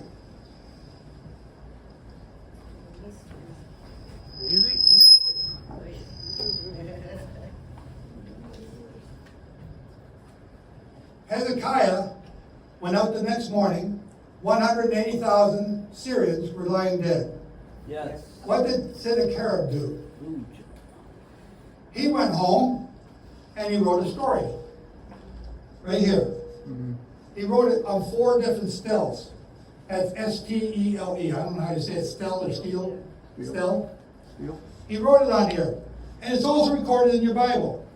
It says, I, Hezekiah, I, Sennacherib, the great Assyrian, we defeated all these armies. He lists all the armies, took all the tribute. Yeah. And Hezekiah, it doesn't say we defeated them. This is, same thing we do in newspapers today. We don't tell all the truth. We just give you a little bit. I made Hezekiah give you a great big tribute. And I caged him up like a bird in a cage. Written here 4 different times, 4 different stills, all of them found, all of them in museums around the world today. What does the Bible say? Hezekiah's still alive, just like God said. And I think he gave him a tribute, but they went home with nothing. Sennacherib lost the war to Jehovah. Yes. Guess what? Because of this still, we know when the Israelite kings reigned. There is no record of when any Israelite king reigned that we can match with any known chronology except by using this still. One other date, 853 BC, right? 853 BC, when the Battle of Karkar, Ahab gets killed. Also recorded in the Assyrian Limu or Emu list. An Emu list is a chronology that the Assyrians kept, and they recorded the year. So this year, 2025, we know everything happens in 2025. Trump becomes president, tariffs start kicking in, blah, blah, blah, all this stuff. Well, they said the same thing. But they said this year will be Fayvah. We're going to name this year after Fayvah. Instead of 2025, we reckon it from king. Well, let's just call this year Fayvah year. Fayvah's the governor this year. We're going to name it after her. And in this year, what happened? Oh, there was a solar eclipse over Nineveh. It went pitch black. So in the late 1800s, this archaeologist discovers this stone. It's got this chronology on it, and it's got these lists of all these kings, and nobody knows when they lived. Where does that fit into history? We didn't know. Until they read this solar eclipse. The solar eclipse over Nineveh, I think, was 762. But this was before NASA, but he could calculate when the solar eclipse would land on Nineveh at that year. There was no other solar eclipses anywhere near that. So he goes back and checks 762. Well, if that's right, then so many years down to this is when Hezekiah was. And so many years back is when Ahab was. Are those right? And they start checking all the dates, and guess what? Voila. We've now got a chronology for the kings of Israel. Where are they? Starting right here and going to 586. Right here. Actually, we'll go all the way down here to Herod. We've now got a chronology to put them in. We didn't have that. They were unknown. Where do they fit in? We don't know. But because of this stele, it's the most undisputed date in history. That date is 701 BC. That's the year Hezekiah and Sennacherib crossed paths. That's the year it says, this year you shall eat what grows of itself. Next year, the Jubilee year, because that's what it's telling you, a back-to-back sabbatical Jubilee year, next year you shall eat what grows of the same. Yep. In the third year, which is 699, plant and sow and harvest. From the Assyrian kings and your Bible, Jehovah just gave you an undisputed date. He's telling you when a Shemitah year is and when a Yobel year is. Is that right? Again, prove all things. I'm telling you which way it is, 50 or 49, I don't know. We can't prove it yet. Now we can. Because now, where to go? I can't see. Oh, there it is, right here. Now we know when the Shemitah year is. I can count forward and backward from 701 BC by 7 and hit every sabbatical year throughout history. And guess what? In 2005, when I discovered this, I knew about 11 sabbatical years. And this is one of them. And when we count from that year, every one of them matches up one way. If we count by 50 from 700, because we know when the Jubilee year is, because Jehovah gave it to us, none of the known sabbatical years line up. If we count by 49 from 700, every single sabbatical year lines up. Boom, I've got my proof. I've got my proof. Now things start to begin to gel. Now I have an equation I can work with. 5,880 years is the total. We got the chronology from Adam to the crossing of the Red Sea, or the Jordan. Now I got the Gregorian chronology. There's a period called the Judges. It's a mess. It's an absolute mess. No two agree. The two that do agree are 592 instead of 480. Which is it? It doesn't work. If you use the period of the Judges being 480, we're already into the 7th millennium. You didn't know that? If you use the Septuagint, we're now past the 7th millennium into the 8th millennium. It's 7,600, something like that. You didn't know that either? Okay, so the Septuagint 480, which is 1 Kings 6:3. There's something wrong. Leave that one X. We know the chronology from where we are today back to Solomon's temple. That's how you figure this out. Okay, I'm not going to bog you down with details. I know that's what you want. I have that all written out in the Remembering the Sabbatical Year 2016 and the 2 books called The Stones Cry Out, which are yours for free. Okay? So if this is right, where to go? Right here, 701 BC, and I count forward, I'll get all these known historical dates, all these known sabbatical and Jubilee years that I've discovered at that time. So in 2005, I had 11. If I was correct about this one, across the Jordan, I had now got 12. And I can make that one connect with this one to connect all of this together. That's your bridge. Okay? But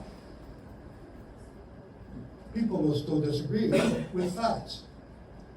Facts don't count. Opinions matter more. Okay. So, Jehovah knows this.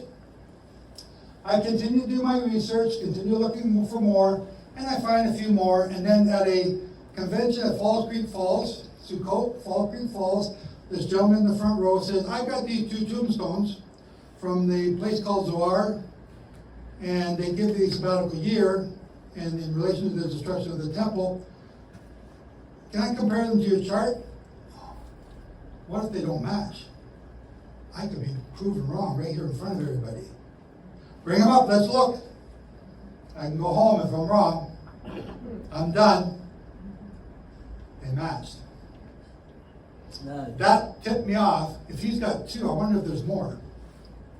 So a couple of years ago, Ella Morgan is a young lady of 80 plus years down in Kentucky. She's bugging me, wanting me to give her something to do, help me do this work. What am I going to give her? I don't know. And I have this footnote in a research paper that I was reading, and it says, this book that contains many tombstones of Zohar. And I look for it, I can't find it. I give the footnote to Ella, I said, go and find this, leave me alone, don't bug me. I didn't expect to hear back from her for at least 6 months. Going through all these scholarly papers trying to find this book. 3 weeks later, she said, guess what? I found it. Guess what? They got 100 tombstones from Zohar. Guess what? There's a whole bunch of them that are in relation to the temple being destroyed, in relation to the Sabbath Jubilee. And guess what? A whole bunch of them you don't even know about yet. Whoa! So now, today, as of today, I've now got 42 tombstones of Zohar. And the tombstones of Zohar, I've got 12 samples like this, but I've got 42. So I'll just read this one. This is my favorite one. This is one of the early ones I found. So they look like that. The writing is very difficult to read. Now, some of the tombstones I had listed on my original list were the same tombstone, but they had a different name. That's because of the interpretation. The writing is fading. Different people, different times, different technology is used to reinterpret it. So, of the 42, I have another, well, actually, we have 102 tombstones. I've searched close to 5,000 tombstones throughout Western Europe, Eastern Europe, and the Mediterranean, trying to find more. The only ones I got are from Lebanon and south of the Dead Sea.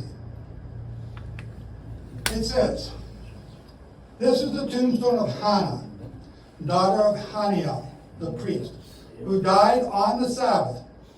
Gave me a day. Big clue. The first festival of Passover on the 15th day of the month, which tells me that Passover is on the 15th, exactly as Exodus says. In the 5th year of the sabbatical cycle. So, get ready, I'm going to put you to work now. Okay. Get up here. Find where the temple's destroyed, and I'll help you, it's right there. Okay? Now, we're going to look at this date. So here, you can take that. I want you to stand inside. You're going to point at it. Okay. And so there's where the temple's destroyed. The red one. That's 70 AD. And the tombstone says, in the 5th year of the sabbatical cycle. So the 5th year of the sabbatical cycle, hang on, is going to give you a year here in a minute, which is the year 369 years after the destruction of the temple.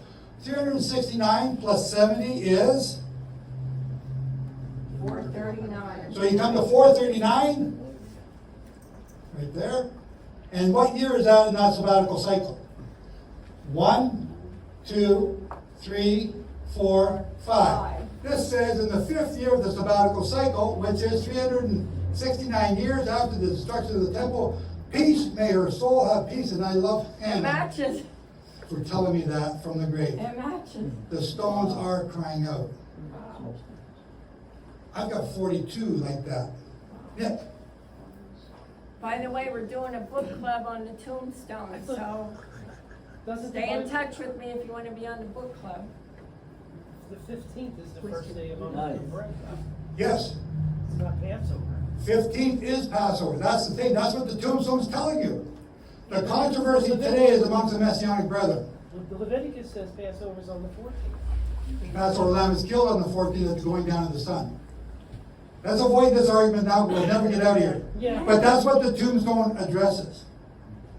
That's why I point that out. Argue with Hannah and the people that buried her. That's right. Go ahead. No, I hear you. I'll go with Ham. 369 días en español. 369 years in Spanish. En España. Sorry? 369. 369? 369 años. Digo 369 días. Cuando te hablo de 300, what did you say? I'm not understanding the question. Que cuando estaba hablando de los tres, yo lo dije en español, 369 años, por él lo dijo en inglés. He said you spoke about 369 years or something, but I don't know. Okay, so the tombstone says 369 years after the temple's destroyed in 70 AD. So 70 plus 369 equals 439. Okay? 369 And the tombstone tells me it's in the 5th year, and the year 439 is the 5th year, so this is confirming my chronology is correct. Okay? I've got 42 of them like that. I've got another dozen that I think are misinterpreted because they don't make sense in any calendar. I've got tombstones that go by 3 different calendars, and they confirm this. Okay? What I'm telling you is, all of this here, in order to prove it wrong, you gotta take these people from the grave and show them where they made a mistake.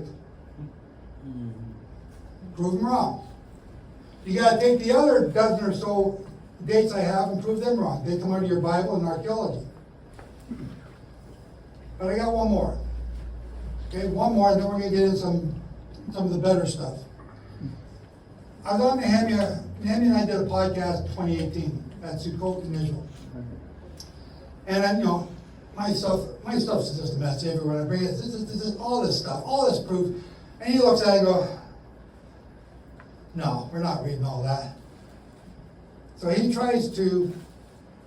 thinks he's about to buffalo me live on the air. Another live on the air thing. He says, Joe, do you know that Rambam told us when the sabbatical year was? No, he never said that. When did he say that? He said, I got a date. It says, so right here, Rambam in the Mishnah Torah. Do you want to read it live in the air? This is Nehemiah, he's about to trip me up. I'm going to be out of the job again. Done. Okay, so we get there, and he reads it. It says, Rambam took, so you've got the Mishnah, created in 180 by Rabbi Yehuda. You got the Jerusalem Talmud, which extended the Mishnah up to about 300 when they fled Jerusalem. Then you got the Babylonian Talmud, which goes up to about 600. It's in Babylon. Rambam takes all of those, puts them into one encyclopedia set called the Mishnah Torah, takes out the authors' names. He edited it himself. He didn't trust anybody else, he did it himself to make sure that it was right. And when he did that, one of the questions he asked is, when is the Shemitah year? And he says, right here in the year 1177, Rambam noted the year, he noted it in his Talmud. Nehemiah Gordon's reading this in Hebrew, directly from him, doing his calculations to figure out when it is, because they do a different calculation than I do. But Rambam says, the Shemitah year was last year. That means that 1177, the Shemitah year was 1176. But by tradition, we, Judah, keep it the year and a half before, which puts them back into the year 1175, exactly as they do today. They are a year and a half before, or half a year before me. They start at Rosh Hashanah, which puts them a year, the date year ahead. Rambam, live on the Nehemiah's podcast, just confirmed with me that I have it right. So on the air, you can't see it, but I'm doing my happy dance. The most prestigious rabbi, sage in history, one of the most respected rabbis in Judaism, has now confirmed all my research is correct. And that one lines up with 2 Kings 19:29. And the Jubilee year of 700 BC lines up with the year they crossed into the Jordan, or crossed the Jordan in Israel. And this now proves, all this proves is counted by 49ths, not by 50s. Which means that we are coming up to the year 5,880. 5,880 is the year 2044. That means that the year 2045 is the beginning of the 7th millennium. And the beginning of the 7th millennium, our Messiah is here.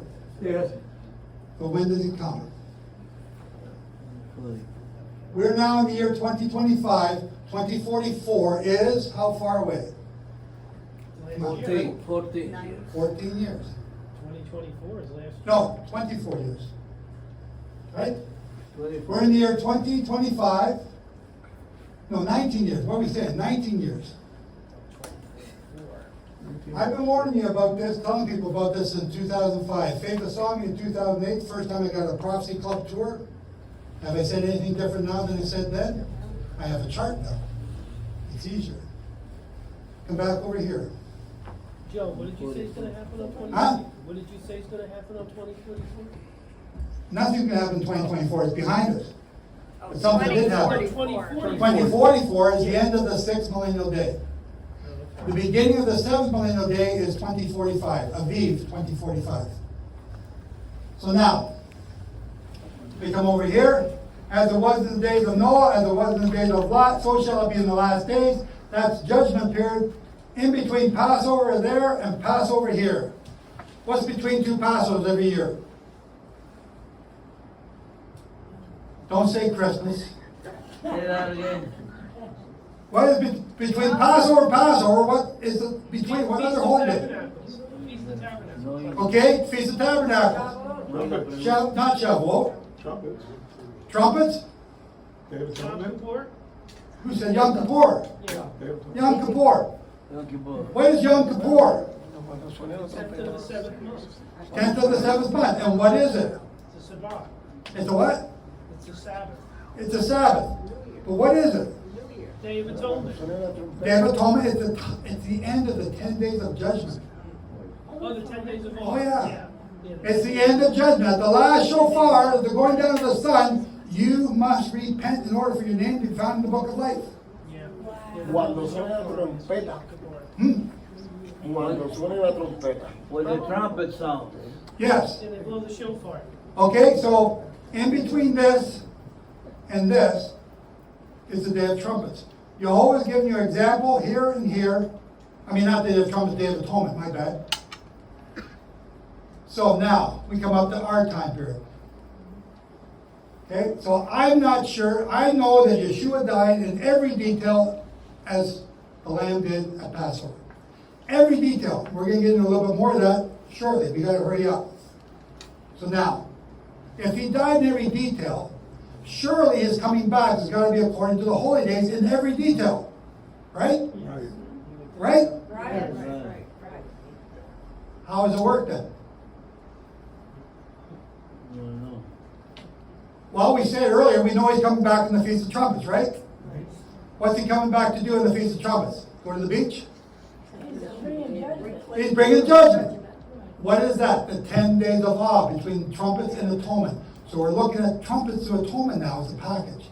You got to have your name written in the book of life before the Day of Atonement finishes, before sunset. Okay.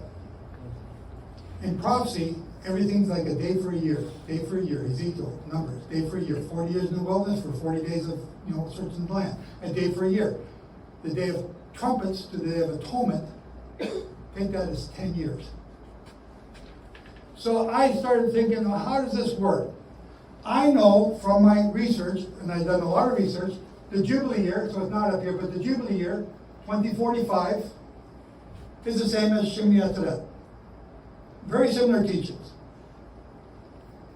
If that's right, then that would mean that the years before, the 7 years before, would represent the Feast of Sukkot. The holy day being 2038, Sukkot, 7 years, that's the wedding. Are we getting married at the end of the 6th millennial day? Anybody? No? No. That's a prophecy for another time. When does that take place? The end of the 7th millennial day. Oh. Okay, so 5 days before that, Yom Kippur. Now I got a pattern that's matching this and this. No, that can't be right. So I go 10 days before that, and I get 2024, representing the Feast of Trumpets. And that one did not make sense to me because I thought he was coming there. 2033. Hang on. Hold it. Un minuto. Okay? I see him thinking. Just hold it. Okay, come back over here. It's dangerous. We're going to go to Daniel right now. Okay. That's where you're going. I know, I can read your mind even in Spanish. Hey, You got it. what happened when we skipped over this whole section? There's a pattern developing there. There's a pattern starting right here with Noah, with Lot, and with Joseph. That's what you see there. But we skipped something. Okay, so now, we've had our pee break. This is usually where I take a pee break so you can get this all in. Stop what you're thinking about everything else. We've now proven this. Daniel 9.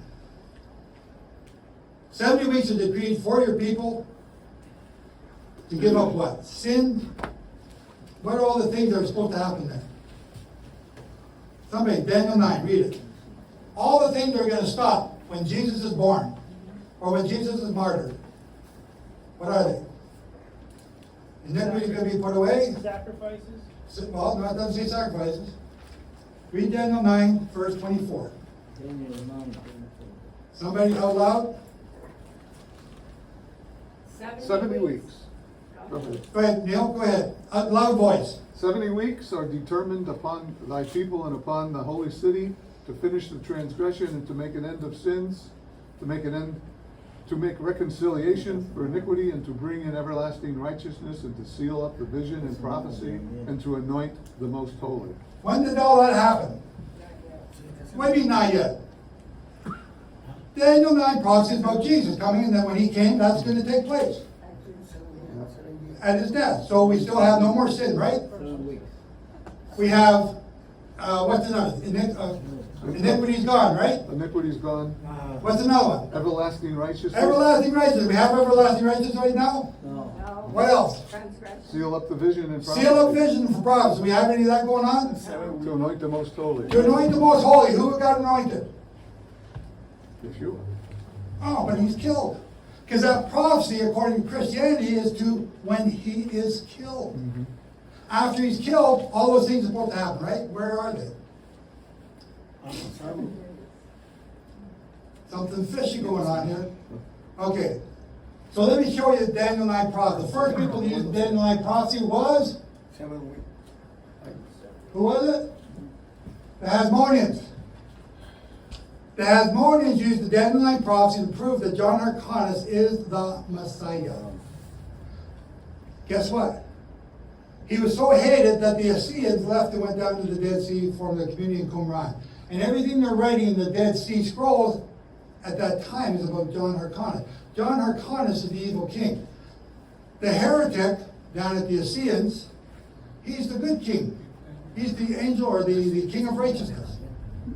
He's a heretic. And yet we have a lot of people following him today. But that's the first time the Daniel 9 prophecy was used, right here, John Hyrcanus. The very next time it's used is right here, in the Battle of Karkar. I mean, not the Battle of Karkar, the Tarshish? Bar Kokhba, thank you, Bar Kokhba revolt. 133, 134. Why? Because 134 is a Jubilee year. We need a Messiah to come in the Jubilee year. Bar Kokhba, son of the morning star, is coming at the right time. His name means, right? So Rabbi Akiva begins to promote him as Messiah. Something happens. He died. He doesn't come back to life. He's still dead. Oops. We got that wrong. Anyway, carry on. Oh, there's another thing. You don't want details, I'll give you details. Rabbi Yossi was a student of Rabbi Akiva. Rabbi Yossi, he's the bad guy here, but he's considered a saint.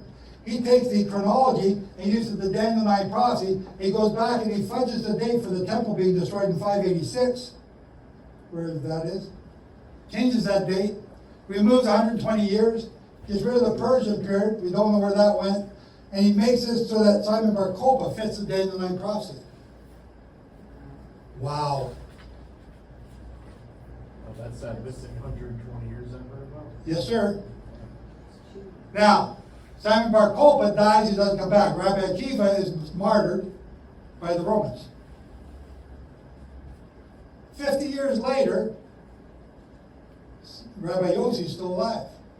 Rabbi Akiva began to collect all the rituals in the temple. He was putting it into a book, but he gets killed. 50 years later, Rabbi Yehuda takes that same material with Rabbi Yossi and creates the Mishnah. The Mishnah is where we get what's called the Oral Torah from today. But that's where we learn about all the temple rituals. They collected them. We're going to talk about that shortly. But the chronology that Rabbi Yossi had that's false continued to be used by the Dumond and the Tenyan and all the Jewish sages to this day. And because of that chronology, this year, right now, is year 5784, 5. Next week is 5, or next week is 6. Okay? Because of that chronology. And when you start mixing all these things up, which I explained step by step, date by date, year by year in the Stones Crayon. All I was trying to do in the Stones Crayon was show you the tombstones and have them all in one place so you can see them, all the evidence for all the surviving years in one place. Because right now you gotta go everywhere to find it. And I've done it. It's now in one spot. But before you can understand that, you gotta understand the calendar. Here's another thing the tombstones tell you, more details. I'm getting detail, I gotta get out of here. So at 358, Hillel creates the Hillel calendar. Why? Because he sees the writing on the wall. He's talking to Constantine. He knows Eusebius, and the Jews are being persecuted. The Christians are no longer being persecuted. They're now in the pocket of Constantine. They're best buddies now. The Jews are being persecuted. He sees them being kicked, driven out of the land of Israel. So in 358, he creates the Hillel calendar.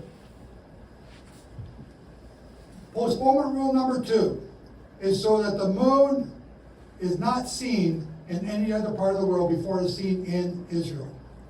The Hillel calendar was created to preserve the crescent moon everywhere in the world. But it got, those little details got forgotten. Now we just go by conjunction. But the very first tombstone I have that uses the conjunction moon was 431 BC. All the other tombstones before that are using the crescent moon and barley. And that's after the Hillel created. The first one to use Rosh Hashanah as Tishri, which is the 7th month, being the first month, was in 444 BC. Yes? Question, what is the conjunction moon? A conjunction moon is, there's the sun, here on the earth, and that's when the moon and the sun line up. You can't see the moon, so that's like on your calendar today, it's just an empty circle. A crescent moon is past that conjunction point to where it now becomes visible by 2 witnesses. You understand that? I'll show you that in a couple minutes. Okay, I know what the 2 witnesses was, but I did hear about it, but in case anybody else didn't. Good. Okay, so that's calendar. Now, that's what's going on here with Rabbi Yossi, with the Hasmoneans. Guess who starts using the Daniel 9 prophecy after Rabbi Akiva? The church fathers. Rabbi Akiva in 130, the church fathers, Origen in 180, others in between that. But the one who developed it into the current theory that we have today, where, the 483 years, and then Yeshua is killed, then the 7 years comes at the end of the tribulation, which is what everyone's trying to do today. That's why it's September 23rd. That's the date. No, it's not. Come and, write me and apologize after September 25th. Oh, I guess you were right, Joe. I know I'm right because I know this. So, 483 years to his death. That was developed by Bishop Julius Africanus. Julius Africanus developed that in 202 BC. It's called the gap theory. And he was using the Septuagint for his dates, which meant that the Messiah was coming back in the year 500. And he didn't come back in 500. Now what do we do? Well, we'll just keep that theory and keep applying it. Now he can come back at any time, any year, Today could be the day. Come up here to the altar call. Let me anoint you, give you $50, and you're going to be saved. The same gap theory is used today by all churches. And it's based on nothing. So let's go back to the Daniel 9 prophecy. Let's read what it actually says. It says 70 weeks. 70 weeks. First thing you got to do, what's the word weeks mean? The word weeks here is the word Shabuah. You want to say Shabuah? Shabuah. It's the masculine, and I always get this mixed up, and it corrects me every single time. It's the masculine singular of the plural feminine Shavuot, which my brain says is the opposite way around. Shavuot is the plural of Shabuah. Shabuah, the B in Hebrew can also be a V. Shavua or Shabuah. Say it. Shavua or Shavuah. I'm not going to say it. Shavua or Shabuah. Get your tongue moving. Shavua, Shavua. Shavuot or Shabuot. So if you look up the word in Daniel 9 and you look up the Hebrew meaning of the word, it tells you every place that Daniel's talking about Shabuah or the word weeks in English, it's the Feast of Weeks. It's not the 7-day week. In Daniel 10, it's talking about the 7-day week. But in Daniel 9, all those references there are to the word Shabuah in reference to the 49-day festival of Shavuot, the Feast of Weeks. Now when you look at that, 70 weeks is not 70 times 7, it's 70 times 49. 70 times 49 is 3,430 years. Now Christianity, because they're going with the Daniel 9 about Jesus, and the 7 years coming at the end, they take those 7 years and they put them at the end of that prophecy. 62 plus 7. And the 7 is at the very end. What's he saying? He doesn't say that. He says 7. So if we're talking about 7 Shabuah, 7 Jubilee cycles, then when's the going forth of the command? Christianity says it's during the Persian period, which got dropped off, remember? This is Ahasuerus, Xerxes. That doesn't work. Who's the one that gave the going forth of the command? Moses, or Jehovah, to Moses, at the burning bush. From the burning bush, to go and get my people, Jehovah told him 7 times. We count 7 Jubilee cycles. That's these big numbers here. 1, 2, 3, 4, 5, 6, 7. After 7 Jubilee cycles, what to say? It'd be Messiah the Prince. Who's Messiah the Prince? Who? Whisper that a little louder. Jesus. Yeshua. Is it? Can I pour your water? Take this off. I'm going to anoint you. Oh, you really trust me. You even check to see if the liver's on it. I've anointed you. No, Melanie. Melanie is now anointed. What does the word anointed in Hebrew? In Hebrew? Mashiach. Mashiach. Melanie is now Mashiach. She's the Messiah. Right? Vic? Jim? See, I don't do that all over his head. Say that loud. Anybody can be anointed. Anybody can be Mashiach. Anybody can be Mashiach. What does Mashiach mean? Anointed. The word in Greek becomes Christ or Christo. It means anointed. It doesn't mean the Messiah. We've twisted the meaning. The original Hebrew meaning is until Messiah, till Mashiach, till the anointed prince. Who's the anointed prince? You count 7 Jubilee cycles, and guess what? Who's born there? 1040 is King David. He's anointed by Samuel as a young shepherd boy. He's Mashiach again. He's anointed Mashiach again by all of Judah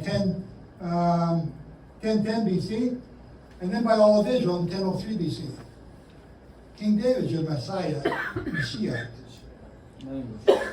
What about Jesus? You're taking Jesus out of everything I knew. Yes.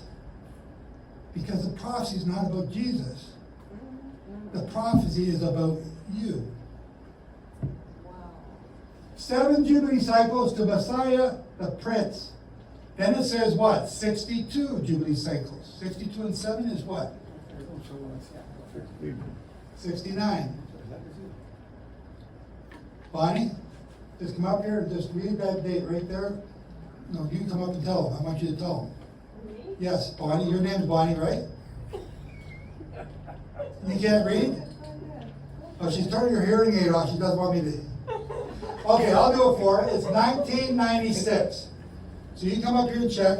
After 69 Jubilee cycles, 7 plus 62, Daniel 9:24 or 25,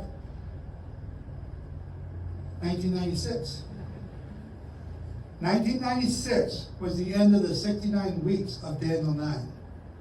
Which means that the 70th week, the 70th Shemitah, the 70th Shabuah, is this one. I'm going to go over here. This here is the same as that. This here is the same as this. Remember, 5880 is 120 times 49. That's 2044.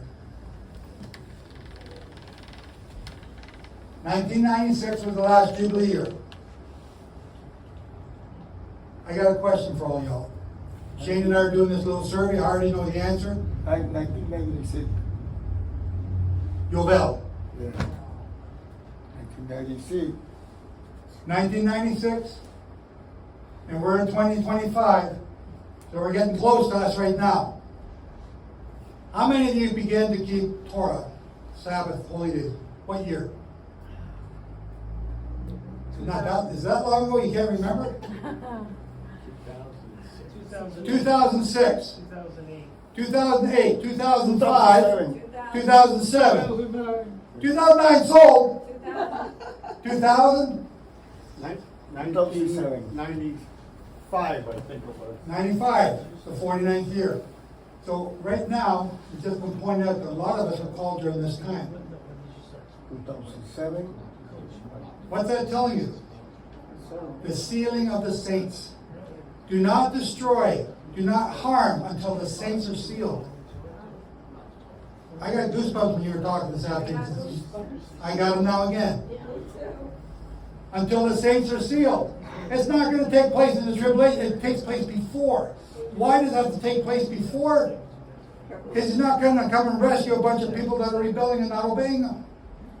You have to obey. So if you're being sealed and you've gone through all this trials and tribulations that, the crap that we go through, count it as good. My wife still doesn't believe any of this. 44 years I've been walking this walk with her not in it. I'm with you on that, Joe. My wife doesn't think so crazy. Yeah. And just like... She must really think you're nuts. Well, yeah, we won't go that far, but yes. Okay, so Daniel, back to Daniel 9 prophecy. What's the next thing it says? In the middle of the 70th week, in the middle of the 70th Jubilee cycle, which is also the 120th Jubilee cycle since Adam, 70th since Moses, in the middle of the 70th Jubilee cycle, in between 1996 and 2044 is, I don't know what year that is. Oh, wow, I was right. 2020. I've been talking about this 2020 since 2005, ladies and gentlemen. Bonnie and Fayvah both heard me in 2008 and 12. What happened in 2020? COVID happened. What'd you do? Killed. What? He killed a lot of people. You heal people. Killed. Kill people. Kill people, yeah. Yeah. Okay? So every time I go to talk to some about people and I tell you what happened, they say that happened everywhere else except here. We're the only ones that didn't do it. Okay, fine. Millón de millones murieron. So what happened in COVID? Que murieron. This, again, I'm talking, I don't care if you got the vax, I don't care if you wore the mask, I don't care if you take ivermectin, I don't care. The prayer stop. I don't care if you got sick and died, because you're not here listening to me. That's what all the Messianics argued and fought over. Ooh, you took the shot. Oh, you got horns coming. Stop. It doesn't matter. No, I disagree with you there. In between these two dates, something happened. 2020. 2020. And it says, what does it say? Verse 27. The 7 years. You don't get it. Who's got verse 27? 27. Daniel 9:27. Covenant for COVID happened. Yes. Millions of people died. Yes. And he shall, Over 6 million. and he shall confirm the covenant with many for 1 week, and in the midst of the week he shall cause the sacrifice and the oblation to cease. Okay, good enough? Yeah. He shall cause sacrifice and offering to cease. We skipped right over one other part. I'm going to come back to that. Where is the temple? The sacrifice and offering. Where is it? Our bodies. Our bodies ceased? No, they didn't. Where's the sacrifice and offering? 2020. Where's the temple? People died. People died, but where's the temple? Where's the temple? Sacrifice and offering. You gotta have the temple, right? Yes. We're the I temple. got here. We're the third temple. Physical temple doesn't exist yet. It doesn't exist yet. Okay, you are now, so I'm talking about this all this time. We're now in 2025. This is now history. I'm not prophesying anymore. We're now talking about history. Where's the temple? Say it again, Nick. It's still us. Huh? We're the third temple. If we're the temple, where's the sacrifice and offering? We offer ourselves. Huh? We offer ourselves. No, not good enough. Gathering the brethren. What? The gathering the brethren. You're going to sacrifice the brethren. Watch that lady, guys. I don't know if I want to be her friend. Don't turn your back on her. Okay, what is the sacrifice and offering? Because Nick is actually not quite right, but he's very close to being right. Huh? We offer ourselves to Yeshua. No, what did you just say before that? Praise. Who said that? Neil. Say it again, louder. Praise. Where do you get that from? From the word. Where in the Word? Offering sacrifice and praise. I don't remember. Hosea 14:2. Isaiah 14:2. Hosea 14:2. This is the Haftorah portion for Shabbat Shuvah during the 10 days of awe. 10 days of awe. Hear, O Israel, return and bring the Torah scrolls with you. Bring your broom with you. Let the bullets of our lips be our sacrifices and offerings. Your prayers have now, because we have no temple. We lost the temple back here in 586. And then we lost it again in 70 AD. We have no temple. The bullets of your lips are the prayers and offerings. Okay, hang on, Joe. The bullets of our lips, what's that got to do with 2020? What happened in 2020? Talking about people that Isn't it 7 years? start wearing masks. The mask doesn't stop your prayers. You know, this roof would stop my prayers, but that doesn't count. They shut down every church, every synagogue. Sorry, is that what you were going to say? Okay, you're right. I don't know what you said, but I'll agree with you. Every church, every church, every synagogue, every mosque, every temple, every house of worship around the world was shut down. Beit Torah never shut down. See, I told you, except this one. Yeah, we're right. Every time I go and tell it, except the one I'm in. Serious. I know. For real, they never close. But that's what happened around the world. And because of COVID, we began my ministry online. And we were doing online holy days, now they want me to do ministry online every Shabbat. And I said, no, I am not a pastor. I do not want to do this every week. I want my Sabbath to myself. I want to be free. I am doing it 5 years later still. Okay, every church, every synagogue around the world shut down. What do you do? So what? Stay home. Huh? Stay home. So what? Okay, so what's that mean? What's the big They deal? continue to stay home. They're not returning. We're talking about 2020, not 21, 2, 3. We're talking about 2020 right now. What does that mean in relation to the Daniel 9 prophecy? The time, like the 2020, the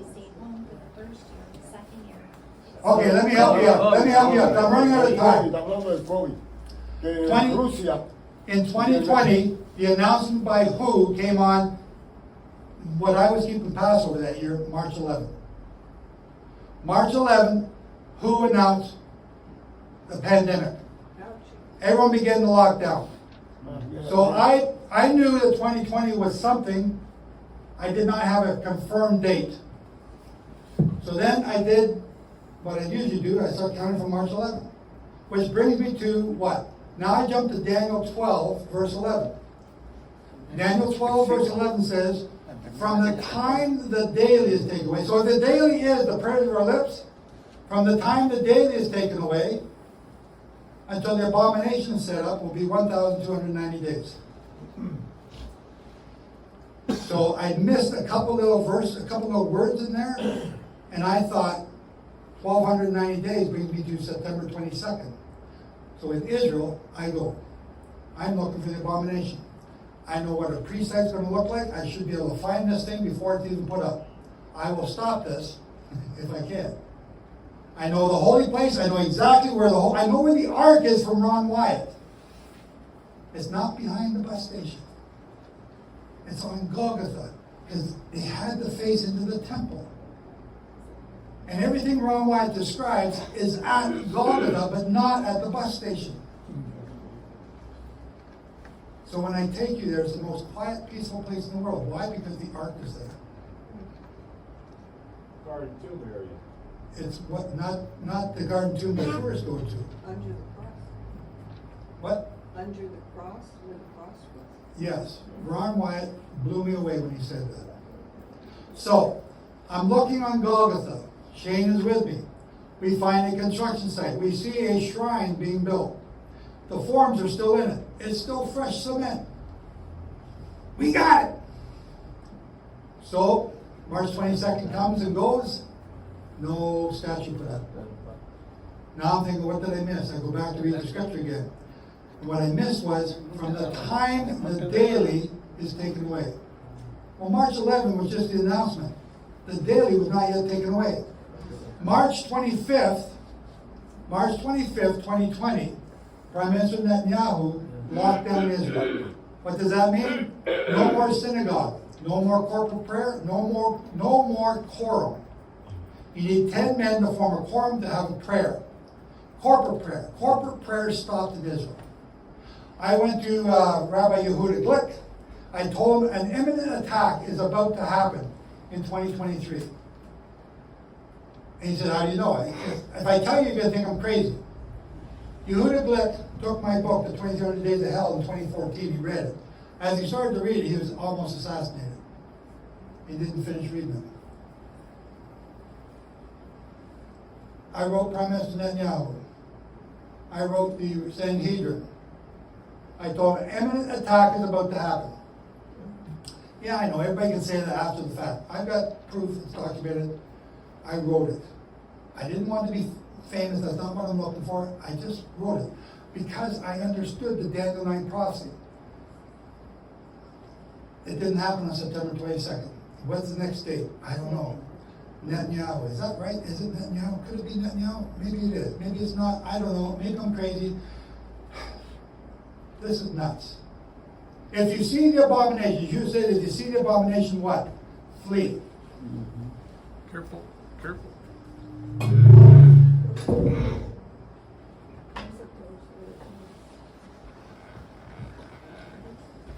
You got it.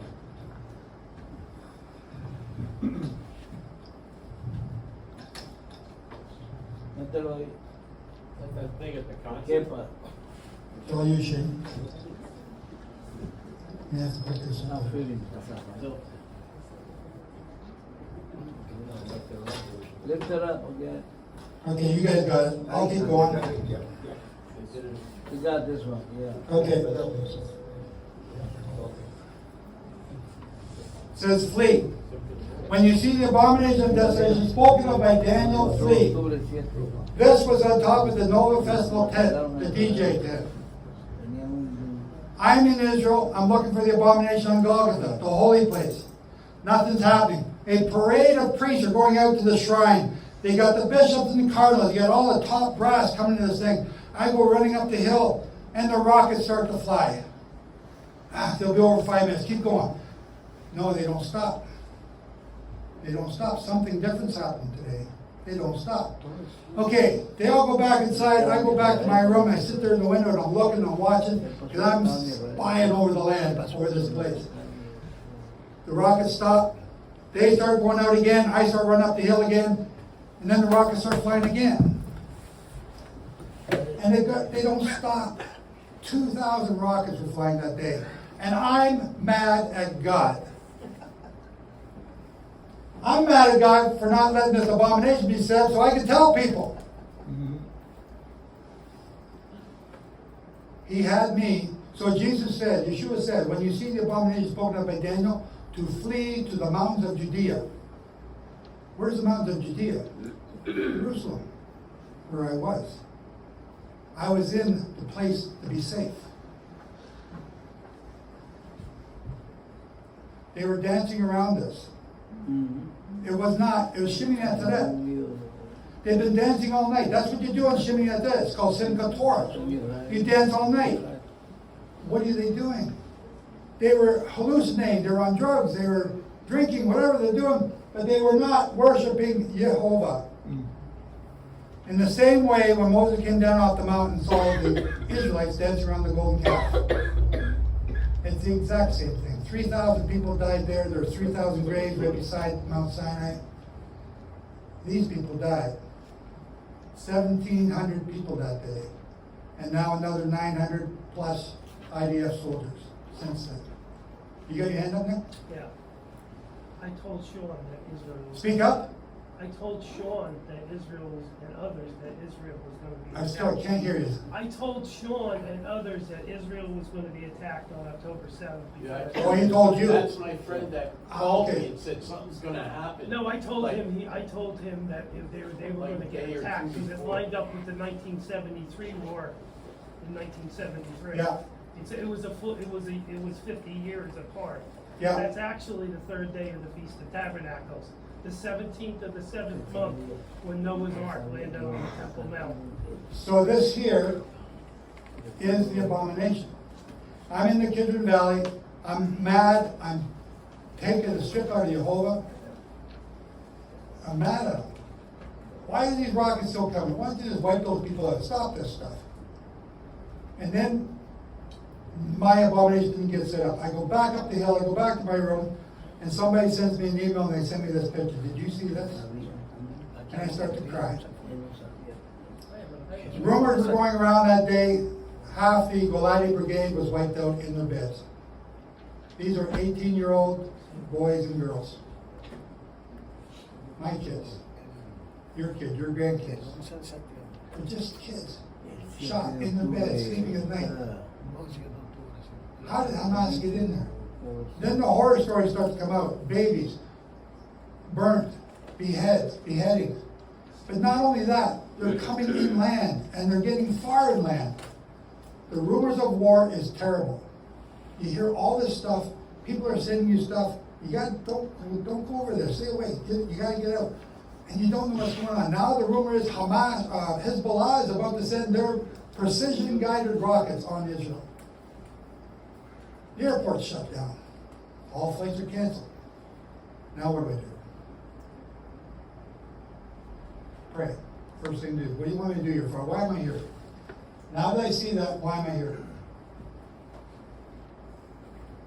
Pray. So I did. I had to get out. I did not want to take up the bed there if I got hurt, which the soldiers need. They don't need me here. I can't shoot a gun. I can't run. Too fat. Okay. So I found a way out. And I got out. The Jordanian border is closed. The airport's closed. The Egyptian border is closed. There's no way out.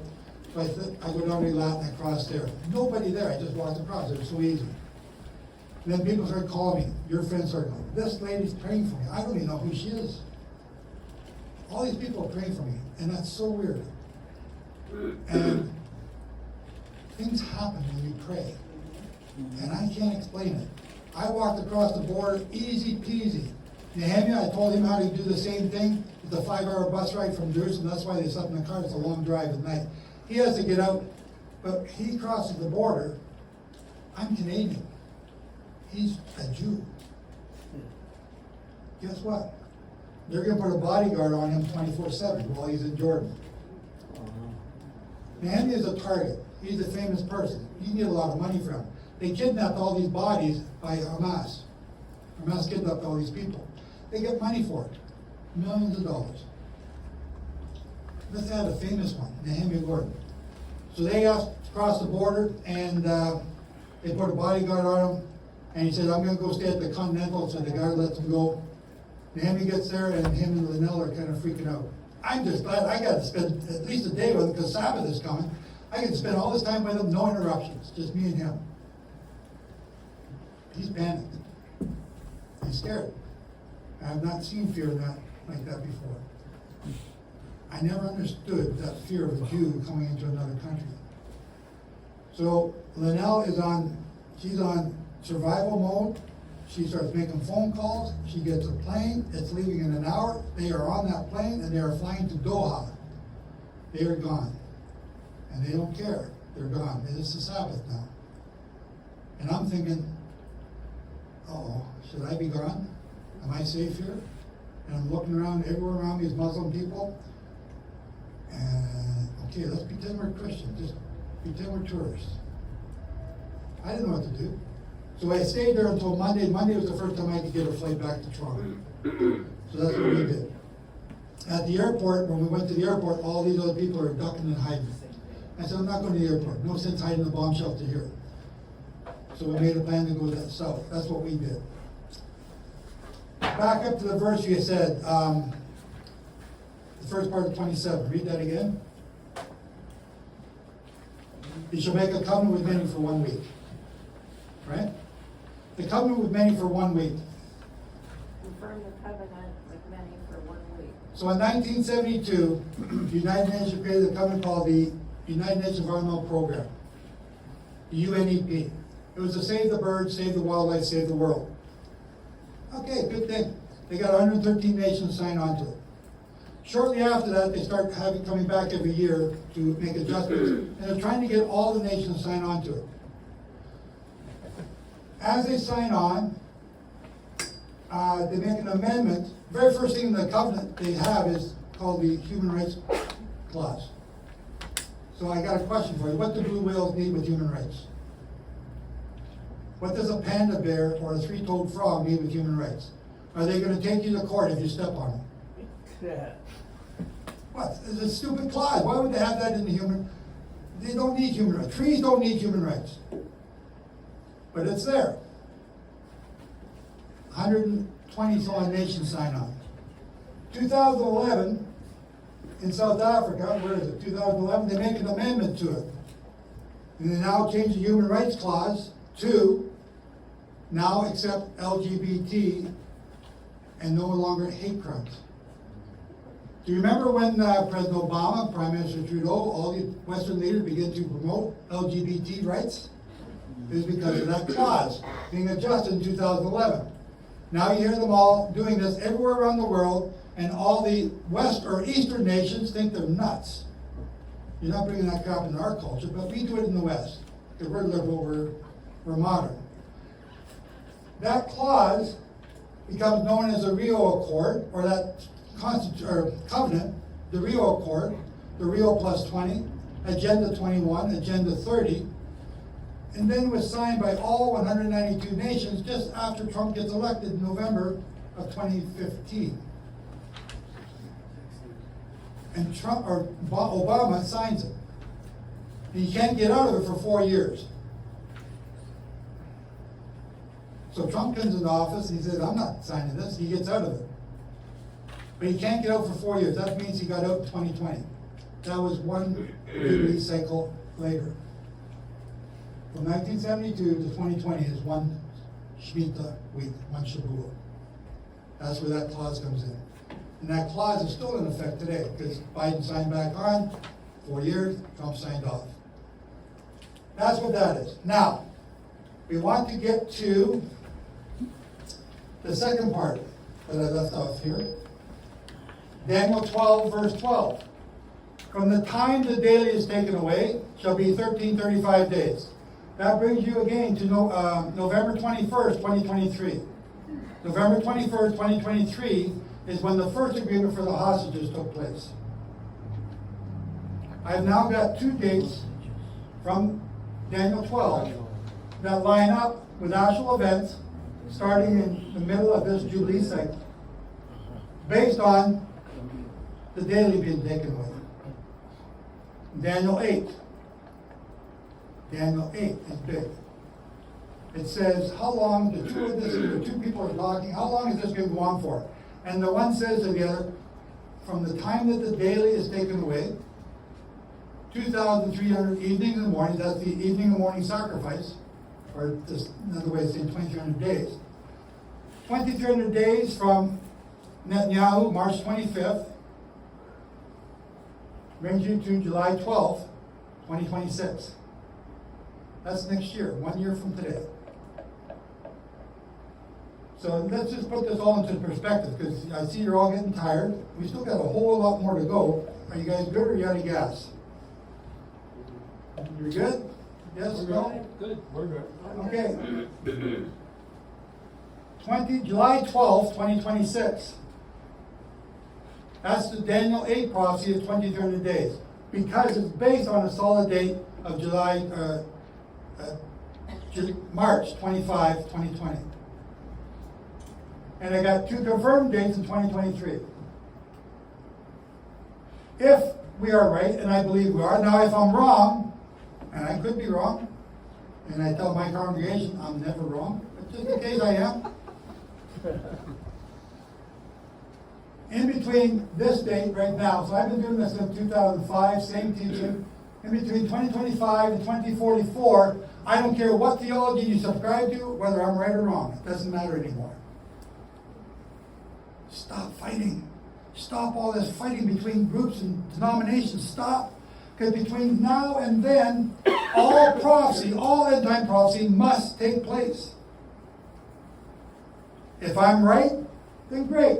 If I'm wrong and yours is right, then great. It's got to still finish by 2044. Because the 7th millennium, as you can now prove, starts in 2045. And our Messiah will be here by then. So let's look at this again. 2033 represents the Day of Atonement.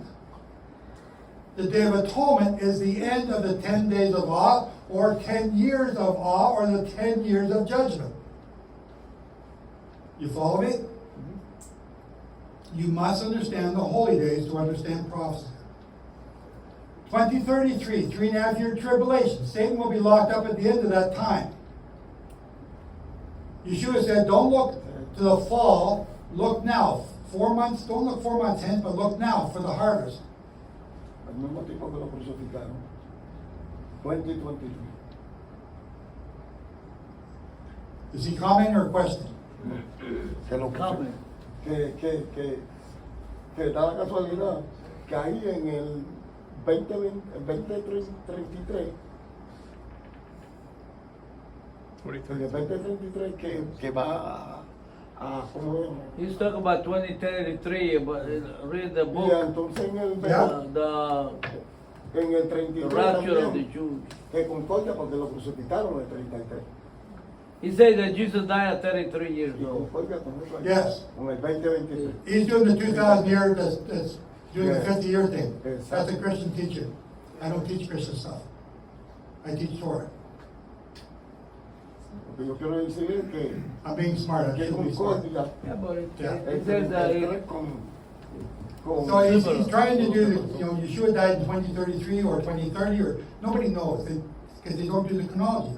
It's 2031. And then they add 2,000 years onto that to get the date today, and that's where they start doing all the calculations from. That's why we got September next month. It's just guesswork. They don't know. If you do the chronology, you will know. yeah. I speak this with confidence because I know. And that sounds arrogant, it sounds cocky, and frankly, Scarlett, I just don't care anymore. We're just out of time. Back here, we had all kind of time to debate. Remember all the debates, heated debates, everyone hating on each other, the brethren? Yeah. We're out of time now. Now we gotta become united. Guess what? I got some sort of cut in my finger here. I can't see it, but it sure does smart. Paper cut. Paper cut, yeah. It's my pinky. I'll just cut it off. I don't need it. I got a baby toe here. What's the purpose of the baby toe? We don't need a baby toe. Cut it off and tell me how much you don't need it. What I'm pointing out to you is my little baby, crybaby finger here that hurts, my baby toe, is part of the body. My anus, some of you, our anuses are part of the body. We need you. Right? Some of you, the eyes, the ears, who wants to be the anus? We're part of the body. Uranus. Get rid of a part of the body and tell me how much you hurt. Uranus is a planet. We are at the end of time. We need to start uniting. Uniting. I need a bunch of bumps. Okay? So we gotta find a way to find the common ground. As Keith Johnson says, find common ground. What's common? Shabbat. Holy days. Different calendars? Okay, different calendar. Still common. Let's find common. You love Jehovah? Yes. There you go. Start there. Stop the bickering. Stop the fighting. Stop the division over crazy stuff. And we're out of time. Joe, So, how do we do that? read your Torah. He says, love one another. You will know them by their love for one another. If you can't do that, How about Psalm 37? how about Psalm 6? Read it. What is it? It's What is it? You ask me to remember all these numbers. I don't remember them. It's the instruction manual. Okay? Say some of For it. everything. Psalm 37. Say some of it. Kind of long. Oh, then don't read it. I'm already out of time. Okay, so now. Let me just say this about it. It says, fret not, trust in the Lord, delight in the Lord, commit your way unto the Lord, wait on the Lord, and rest on the Lord. That's it. The Lord. It says that throughout the song. Yeah. Rest, wait, trust, and He's going to take care of the wicked. But you have to obey. You must obey. So if I'm right in 2033 is the day of judgment for Satan, he's going to be locked away. 3.5 year tribulation before that brings you to Passover 2030. Okay? It's not 2033 anymore, now it's 2030. 2030, the two witnesses are killed. They work for 3.5 years, which brings you to 2026. I'm expecting to see the two witnesses next year. But not on July 12th. Something different there. The two witnesses start in the fall holy days, for 3.5 years. And they're killed there. We're here. Leviticus 26, terror is the first curse there. Leviticus 26, starting verse 14. Extreme weather right here. Pestilence, plague, diseases starting here. That's when all the outbreaks started. COVID. This also says sword, which means drought, extreme drought. The hottest years on record when I started doing this came at this time. The hottest years on record continued to build up until this time. Revelation 16 verse 9. Men will curse God, but they will not repent because of the heat. It's going to get hotter and hotter and hotter. My friend Shane is in air conditioning. He's going to make a fortune. It's getting hotter. The two witnesses come in 2026. What are they supposed to do? What's their job? Rain. Huh? No rain for 3.5 No rain. years. How long? 3.5 years. If you have no rain for 3.5 years, what happens? They'll be thirsty. Drought, no food. What happens? Hunger. Hunger, famine. Guess what the fifth curse is in Leviticus 26? I will cause you to eat your sons and your daughters. You're going to be, not you, people will be that hungry. You are called to be his ambassadors, his witnesses. How are they not going to eat their kids at this time? What's the only thing that will save them from eating their kids? Obeying God. Who's going to tell them? You. You. Now, the two witnesses. How come nobody's looking for them? Everybody's looking for Jesus. Everyone's looking for Yeshua. Everybody's looking for God. Everyone's looking for the next Movement. What's the word? Revival. Revival. Revival. The next big revival. Get everyone singing it. Tell me you're ready. Kumbaya, kumbaya. That's the big revival. That doesn't teach you anything. How much time do you got? Not much. I was right about 2020. I was right about 2023. Jehovah confirmed it twice. I know I'm going to be right in 2026, July 12th. But guess what? Just hang on a minute. July 12th. Where do the red heifers fit in here? They got 5 red heifers. We went and visited them last year. This year. They say they sacrifice. They said they sacrificed one as a demonstration of practice one. Then they said all the other 4 are disqualified. Oops. Maybe it's a little bit fishy. Maybe we don't know. We're just going to wait and see. What if the other 4 are not disqualified? And they're going to do it later. Because of the red heifers, Hamas attacked Israel because of the red cows, they said. Okay, so now, guess what? Anybody ever read Malachi 3, verse 2? Get it out. Read it. Malachi 3, verse 2. Joe, I just have a question. Go ahead. What number did you use to get? Speak up. What number are you using to get to the 2026 thing you're talking about? 2026? Yeah, you said. Daniel 8 to 2300 days after the daily is taken away. From the time the daily is taken away, 2,300 evenings and mornings. From Daniel 8 verses 11 to 13, somewhere in there. And you're doing that from where you're starting that? I'm starting at March 25th, 2020, when Netanyahu lockdown is. That's when the daily was taken away. That's why we know those 2 dates. And because of those 2 dates confirming that, I can now go with this one. Yeah. Right? Yeah, I use March 18th in 2020 to get to October 7th. I was using March 11, Yeah. but it didn't pan out. Yeah, mine worked out exactly on the Dead Sea Scroll calendar. Okay? So now, And what does Malachi 3 verse 2 say? And we got it yet? But who may abide the day of his coming? And Who's coming? Messiah is coming. Who can abide that day? Carry on. Jesus. And who shall stand when he appears? For he is like a refiner's fire and like fuller's soap. So fuller's soap is a cleansing, right? Refiner's fire is removing the dross. So when you see yourself in the silver, that's when it's ready.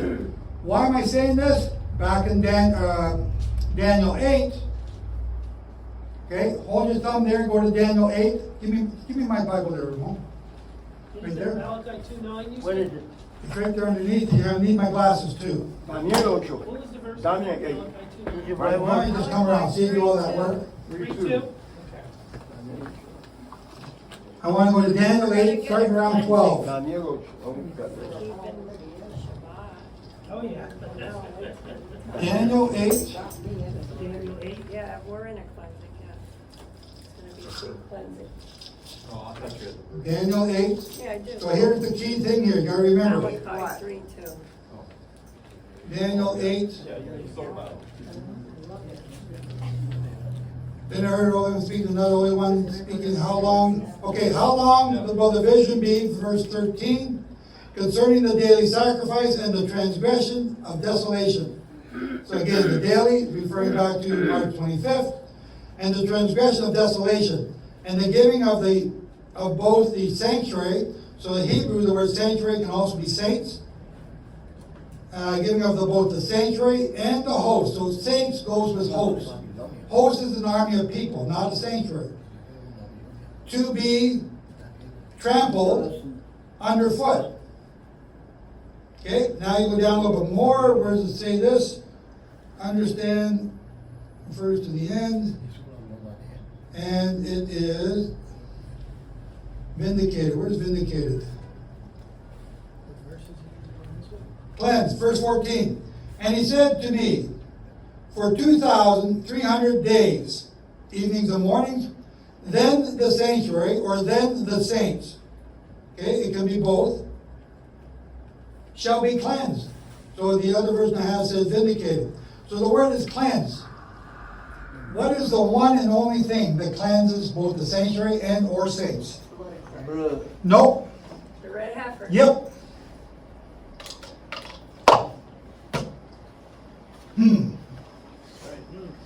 It's the only thing that's going to cleanse the saints. Now, go back to the, what were you reading there a moment ago? Malachi 3 verse 2.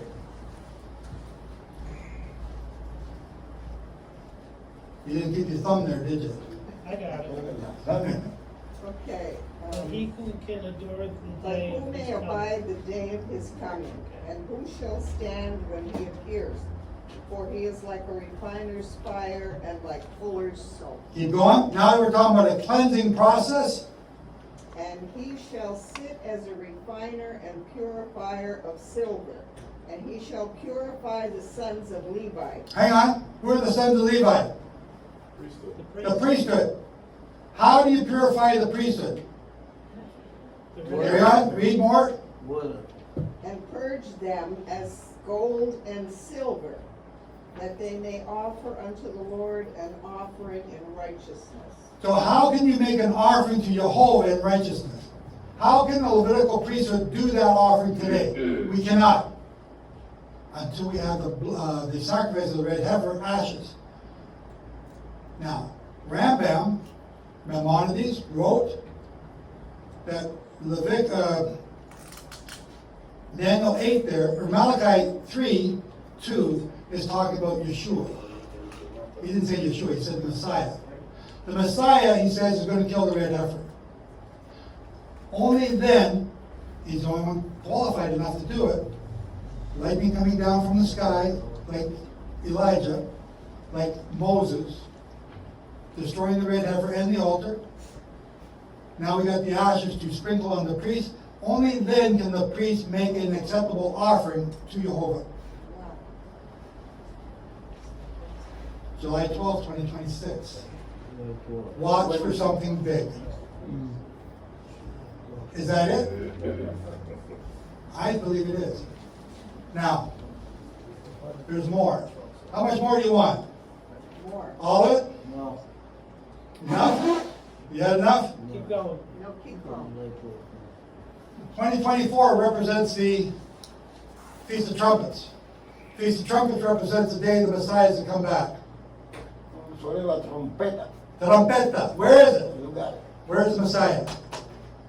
Can you give me a hand? Yep. What I want you to do is just take this banner, pick it right up, and we're going to carry it. Or Shane, I'll get Shane to do it. We're going to take it and put it over there.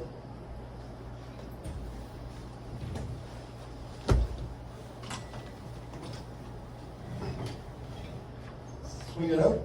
Just watch your head. Watch you don't hit you in the head. Shane, I want you to go around. So if you go around first. Yep. So you ladies stand up so it's even higher than we have to go, right? Okay.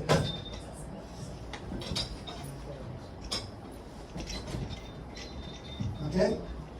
Good. We're not going to do this today. I just don't got time, but these are the 10 plagues of Egypt down below. And this is where my theory fits them in these last 10 years of law. What I want to get to is over here. So we're talking about 2024. So where's my stick? We're talking about 2024, representing the Feast of Trumpets. That represents the day, Trompeta, the day the Messiah is to come back. Where is he? This is where the crazy pill takes place. Seated at the right end of the fire. Hang on. 2026, Malachi 3 verse 2 is talking about Messiah anointing the priest. When the priests are anointed in the tabernacle of Moses, what happened to them? They were sanctified for 7 days, right? So it's 7 days, a day for a year. 1, 2, 3, 4, 5, 6, 7. The 10 plagues of Egypt. How many plagues of Egypt did Israel go through? 9. Well, 10, really. But how many did they also suffer? The first 3. 1, 2, 3. The next 7, they don't suffer. Revelation, verse 3. The church of Philadelphia, the church of love, your brethren, hint, hint, I'll keep you from the day of, or the hour of trial. Is that the tribulation, or is that here or there? I don't know. But we better love each other so that we are at least in the right boat at the right time. Because there's a lot of other stuff coming here. My new book, A Lion Rises Up, The Coming of Apollyon, is telling you he's coming here. The same year Trump leaves office. Don't look at this and think 3.5 years of famine. Look at this and think, oh crap, there's a lot of stuff coming. Why is the thief in the night here in 2024? Because we have to go to the book of Aviv. Yes. In what year the Antichrist comes to the earth? When do I have? Antichrist. The Antichrist. I just said 2028. The Antichrist? 2028? What is the Antichrist? The fake. Well, is there any Antichrist mentioned in the Bible? No, it doesn't. It says the one that comes before. Well, I think did I hear? It doesn't say the sixth trumpet, the sixth vial. Rabbi said, or somebody said really recently, Antichrist is just anti-Torah. Oh, I never heard that one. Did you say that today? The Antichrist is anti-Torah. It's just basically anti-Torah. Torahless. Torah-less. You said that. So who's the man of sin? Man of The sin. Torah-less man. He's a man of sin. Yes. Dollars, man. Okay? But hang on. This next book is going to explain that in more detail than I have time for now. It's a big detail. Okay. I want to point, I'm just going to take a detour here. You guys good for another 45 minutes? Yes. Yes, we are here If now. I go 47, tell me. It is now, it's now 5 to 5. Oh, we still got to eat yet? Yeah, we still gotta eat. After. If you got any questions, write me. I'll do that. Thank Thank you. you. Very interesting. Thank you. Thank you. Thank you, everybody. Nice to see I know. Why don't we eat and come back? So, Yeah, because you eat, you. I want to point out this. I do this with most Christians. Now we got to do this with Messianics now too. When did Yeshua die? On the 14th, Passover. right? Yes. What day of the week was it? Wednesday. Wednesday. Okay. Now we sing. Now, because some people have a hard time with this, I take them right back to John 12. Where can I put that? I take them back to John 12. John 12, verse 1, it says, Yeshua came to Nazareth, to Bethany, and then he goes in to have a meal with Mary and Martha at Lazarus' house, right? Mm-hmm. Okay, get out your scriptures. I want you to read this with. Don't believe me because I'm a good-looking Canadian. Believe it because it's the Torah.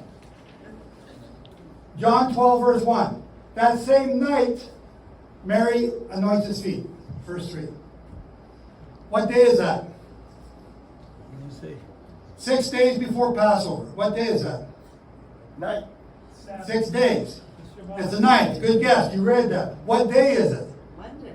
Monday. Monday. Night. What kind of school do you guys go to? Tuesday. Monday. It's Friday. Night. It was on the Erev Shabbat. It's Friday. It's a Rev Shabbat. He arrives at Bethany house, and then he goes in and they make Shabbat meal with him Friday night. Friday night. So he comes on the daytime. He has Shabbat with him Saturday or Friday night. The next day, verse 12, John 12, verse 9, all the people come out to see him. On the donkey. That's on the, no, it's not on the donkey. They come out to see him, and it's a Sabbath day. Yes. What are they doing? What are they doing? Hint. Same. Oh, that's what Same. The 10th day. Same day. Say again? Lamb That's when selection the day. lamb is being brought up. That's when the lambs are selected. They are examining the lamb, Yeshua, on the 10th, which is Shabbat. Okay? Remember that Shabbat is the 10th, because some people will try and tell you Shabbat is Palm Sunday. And if you fall for that, you fall off the deep end. Now you don't know when the crucifixion is. It's Saturday. Palm Sunday, John 12, 12 to 19, he rides that little pony into town and everyone lays out, they're worshiping God. They love him. Hosanna. Hosanna in the highest. That's Palm Sunday. On Monday, Matthew 21, verses 18 to 22, Monday, which is the 12th day of Aviv, what happens? He curses the fig tree. Why? Because he doesn't like figs. No. Why? Why does he curse the fig tree? What's the big deal There's no with the fig fruit. tree? No fruit. Okay, have anyone been to to Israel at Passover time? I've looked at the fig trees. Guess what's on them? Nothing. There might not even be leaves on them. What's he doing? Are you stupid, Jesus? Come on, there's no figs. Come on, what are you doing? Why are you cursing the tree? Wanna eat. Fulfill the prophecy. It's hungry. What? To fulfill the prophecy. What prophecy? Of the A fig profecía. tree is Israel. What's the prophecy of the fig tree in Israel? De Daniel. It's not so much a prophecy as it is a mythology in Judaism. So in Judaism, the tree of life is what? Sure. Yeshua. No, a tree. What kind of tree is it? Not a fig tree. Not an apple tree. That's. Tree of life. Come on, I asked questions. I want you to think of what you say. Okay, so what did they put inside the ark? Almond tree? Almond tree. What is the menorah made to look like? An almond tree. What was the tree of life? An almond tree. What was the very first thing that Adam and Eve clothed themselves with when they sinned? Fig trees. Fig The leaves. big leaves, right? Yeah, fig leaves. So fig leaves. So in Jewish mythology, again, this is mythology, you can't prove this, the fig tree represents the tree of knowledge of good and evil. The almond tree represents the tree of life. Okay. Again, this is mythology. Fig and tree. Okay? He curses the fig tree Fig and almond. and it dies. That was on the Monday. On the Tuesday, this is now the 13th of Aviv. And Yeshua says, this is Matthew 26, verse 2. And you know that after 2 days, the Passover comes. 2 days after Tuesday. And the Passover comes, and the Son of Man is to be crucified. Tuesday. Wednesday is one, oops. Thursday. Wednesday, Thursday, that's 2 days. Thursday is Passover. Not Wednesday. So now, they go to prepare the Passover meal. What? This is where all the confusion sets in. They go to prepare the Passover meal. And 2 days later is Passover. Then what do they do in that night? The foot washing was Tuesday night. Passover is still 2 days away. Now the night begins, it's 1 day away. The foot washing is that night. Tuesday night. He has a big long story, John 17. We read John 17 right to the end, every Passover. The whole story right there. He's arrested at night. He's arrested at night on the 14th, as the 14th began. So, he's taken from Golgotha across to the temple. And I've done it. If you go down and around, it takes you about a half hour to come straight across the bridge. Be about 15, 20 minutes. Then from there, they take him up to, at the temple, he's inspected by Caiaphas, Ananias. Nothing wrong. They send him up to Pilate, another 20-minute walk. From Pilate, they send him up to Herod, down by the Jaffa Gate. He finds nothing wrong, that's a half-hour walk. They bring him back down to Pilate. Nothing wrong, you do with him according to your law. And then they send him back to where they arrested him, on Golgotha. And that's where they crucified him. I tell you this because once he dies, he's nailed to the tree at 9 a.m., the morning sacrifice, the morning prayer time. And he dies at 3 p.m. as the going down of the sun in the evening, 3 p.m., the evening sacrifice. He's died. How come he died so fast? He was exhausted. No. So his leg will get broken. Well, but that's a good excuse, but you're going to die whether your legs are broken or not. It doesn't matter.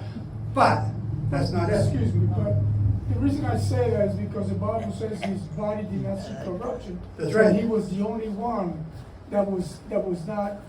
Didn't have his legs broken. Right. Okay?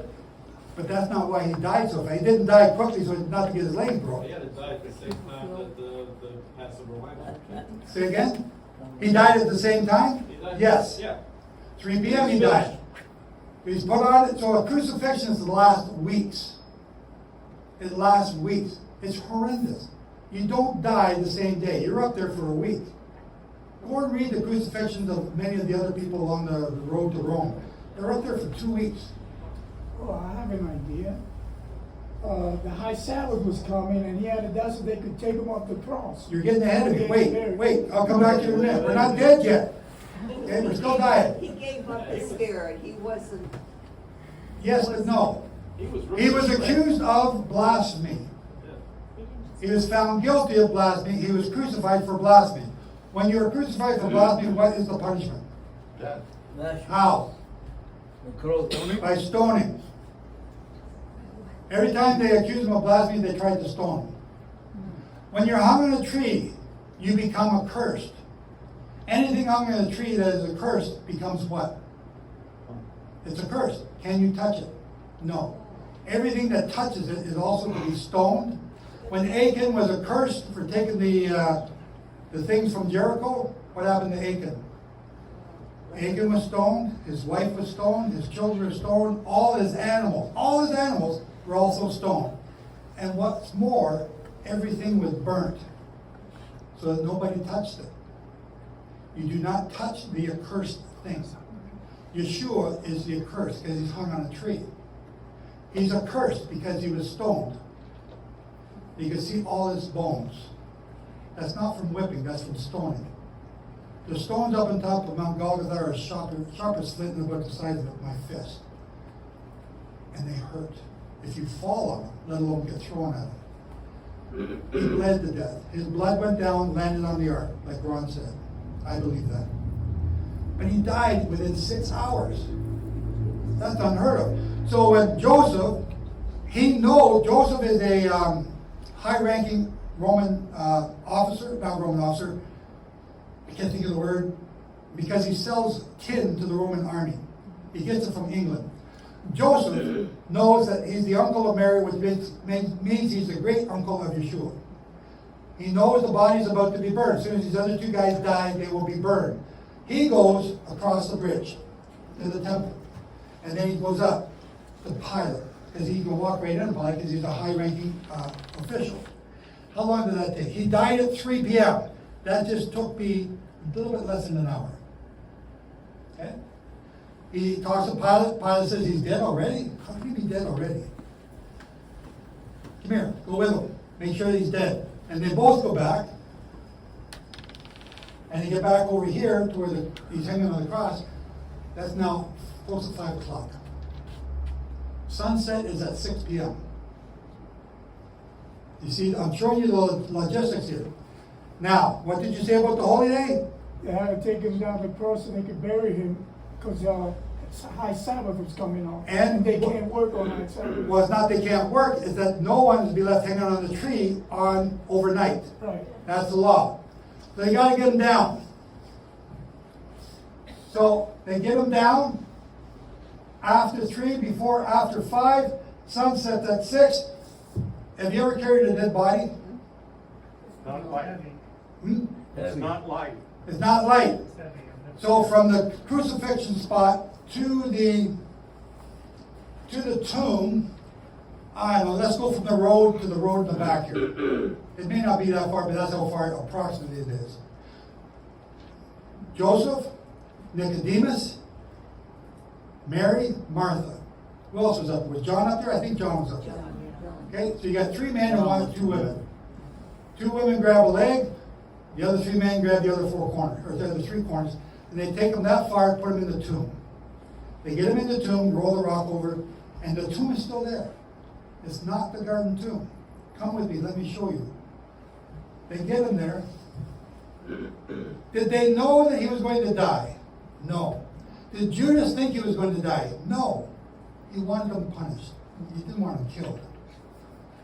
It was a surprise that he died that day. Everyone was surprised. So, he's in the grave now, Thursday. No, sorry, at the end of Wednesday. Now, Wednesday night comes. The high day. Thursday. Friday comes. The ladies go and get the anointing herbs. They boil them up, get them prepared. But by the time they get done, the Sabbath is here again. On Friday, the Jews appoint centurions to watch the body because they think he's going to get stolen. Then the Sabbath comes. And then, after the Sabbath, early in the morning, in the dark, Mary goes to the tomb. And in Mark it says she sees a young man, not an angel, a young man dressed in white. The young man, we can theorize, is the thief of the tree. Can't prove it. But Excuse me, could you repeat? Mark, in Mark, whatever, the last books of Mark, it says in the grave was a young man clothed in white. Yeah. A young man. Okay. Not an angel. A young man. Which is really cool when you understand the rest of this. When did he come out of the grave? At the end of the Sabbath. At the beginning of sunset. Okay? What does Paul say he did? He led a host of captives. What are captives? People that are in the grave. Yeah. He led a host of captives with him on high. He went to heaven. So, what's your name? Carmen. Carmen, come up here. I want you to be my voluntold here today. You're going to be Mary. Yeah. I'm going to be the guy in the garden, Yeshua. Okay? What do you say? Why are you crying? They took my Pretend you're Mary, you're They crying. took my No, cry. I don't know where they put it. Okay, I'm crying. You're smiling, you're not crying. That's better. They took my, What's the matter? No, you got to tell me what's the matter. What does Mary say? They have taken my Lord. Yes. And? And I don't know My where Lord? he is. And you don't know where he is. And why are you telling me? Because you think I'm the gardener. Yes. Okay? So I'm just, you think I'm the gardener. And what does Yeshua, I'll be Yeshua. What does he do? He doesn't tell him who he is. He just goes, Mary. And because of the way I looked at her and the way that I said it, what does she say? Rabboni. Rabboni. Yeah, Rabboni. And what does she do? And she wanted to touch him. Come running at me to hug me. Yes. No, run. Go back over there, run. Abrázalo. When she recognized. No, you're not running yet. Stop! No, Don't touch me. because Because why? I'm not going to be found. I'm not yet ascended to the Father. So what, are you having your menstrual cycle? Why can't you touch me? Oh, I don't know about that. Oh. We didn't check her calendar? No, he was a spirit, I think. He's no. Why could she not touch him? He didn't go to the Father. She was. What does that mean? It means that he needed to be glorified by the Father. No. Think about it. What does that mean? Okay, you can have a seat. Thank you. He was holy. He was holy. What does that mean? He was the representation of the way. Do you hear what he said? No. He was the representation of the wave sheet. He was holy. In the afternoon, he comes up to the apostles and said, here, stick your finger in there. Look, I'm real. Look, put your hand in my side, I'm real. Usually when I do that, they really stick it in the Philippines. Why could the apostles touch him in the afternoon, but Mary couldn't touch him in the morning? He already. Hang on. You already know the answer. He is the new high priest. At the same time, the high priest of the temple, he was doing the same thing. He was in seclusion until he could do the wave sheath. Yes. But Porque no está glorificado. not glorified. Gloria. Okay, so back up. Yeah. Back up. In Leviticus 23, I say, know your holy days. Every detail in the holy days, he fulfilled. And if you don't know the details, you're going to miss so much. Psalm 22, the day of 53, 54. He was the wave sheaf offering. So it says in Leviticus 23, that when you come in the land, you shall make a wave offering of the first fruits of the land. What's that? I don't know. It's not a holy day. Skip over it. Wave sheaf day. See that handsome young man there? What's he doing? He's marking out the barley. So on the Friday, before the crucifixion, on the Friday, or after the crucifixion, but on the Friday anyway, before Sabbath, they would go out into the field and they would find barley and mark it. They put a ribbon around. Why? Because all the barley doesn't ripen at the same time. This patch can be ripe, that patch can be bad, that patch over there can be half and half, that patch over there is ripe. So, we put a ribbon around it. We need a sheaf of barley. A sheaf is actually like 10, 20 sheaves, so they take a big patch. You need enough barley to make an omer, which is a big salad bowl.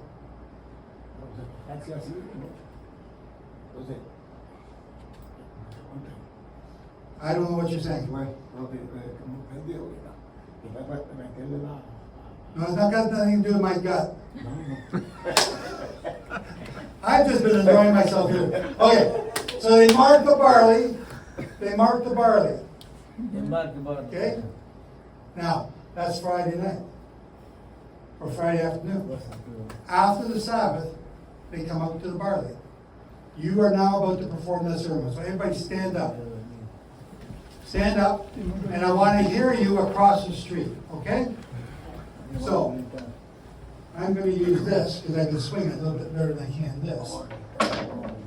So, here we are out here. First thing we're going to say is, has the sun set? Let's pretend the sun has set. Has the sun set? Yes, has the sun set? Oh, come on, you guys supposed to be Israelites. Has the sun set? And you all say, yes, the sun is set. Yes. Has the sun set? Yes, the sun set. Has the sun set? Yes, the sun set. Has the sun set? Yes, the sun set. Very good. Very good. Now, is this the barley? Is this the barley that I should cut? Yes, it's the barley. Yes, cut the barley. No, it's not cut the barley yet. Is this the barley? You say, yes, this is the barley. You don't just say yes, I could be asking you anything.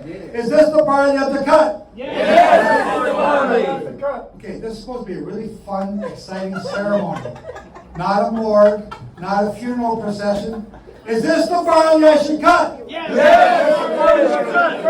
Yes! Is this the barley I should cut? Yes! There you go. Now, next thing I need, what do you got to put the barley in? You got to put it in the basket. So, I'll just make this basket. Is this the basket I should put the barley in? Yes! No, you don't just say yes.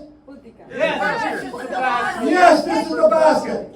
Okay. Is this the basket I should put the barley in? Yes, this is the basket. Don't you think Jehovah's great that we get to be children at all his festivals and look silly? I'm not going to see you after tonight. I don't care if you think I'm silly. Think like that. Is this the basket I should put the barley in? Yes! Is this the barley I should put the basket in? Yes! Come back to the funeral. Okay, what's the next thing? Shall I cut the barley? Oh no, is this the sickle I should cut the barley with? Yes! Is this the sickle I should cut the barley with? Yes! Is this the sickle I should cut the barley with? Yes! I see you guys back there. Yes, it's a sickle. You gotta shout it out. Okay, the last thing is, and you're gonna say, for crying out loud, just do it. Is this, shall I cut the barley? Yes! Some of you are actually thinking of saying that, aren't you? Yes, cut the barley. Shall I cut the barley? Yes! Shall I cut the barley? Yes! You guys look so silly. Okay, have a seat. Thank you. Okay? So now, right here is the celebration. Now, all these pictures I've taken here are from the Temple Mount Institute. They're from the Mishnah. I am not making this up. They recorded this in the Mishnah. So it's a big celebration, and the whole community comes out to do this after the Sabbath, after sunset. They get the barley. So now, barley. How many of you are farmers? I have a garden. That don't count. How many of you are real farmers? Okay, so let me tell you about the grain. barley is a grain, it's a grass. It can grow this tall. It can also grow this tall, depending on the water it gets. But as it grows, it gets a head. And that head is called, in your Bible, aviv. Aviv means green ears. Not corn, green ears. Green ears are when you harvest the barley. The barley, so I go to Israel each year to look for the barley. You gotta break it open, there's gotta be dough inside. If there's water, it's not ready. If there's dough, when you roast the dough, it will turn into a kernel. So now, as a farmer, we come and we cut the barley, we get a bunch of it, we throw it on the ground. We cut the next bunch, we throw it on the ground. We cut the next bunch, we throw it on the ground. This guy comes along, he picks up that bunch, he takes some more barley, ties it up, throws it in the ground. Takes this bunch, ties it up, throws it in the ground. That's how it's done.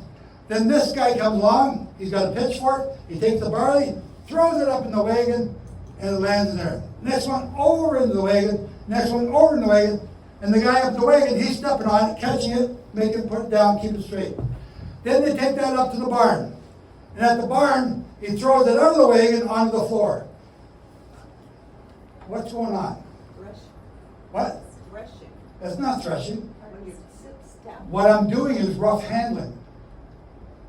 If the barley is brown, it's going to shatter and fall to the ground in all that time. It must be green ears so that it does not shatter through all this rough handling. Right?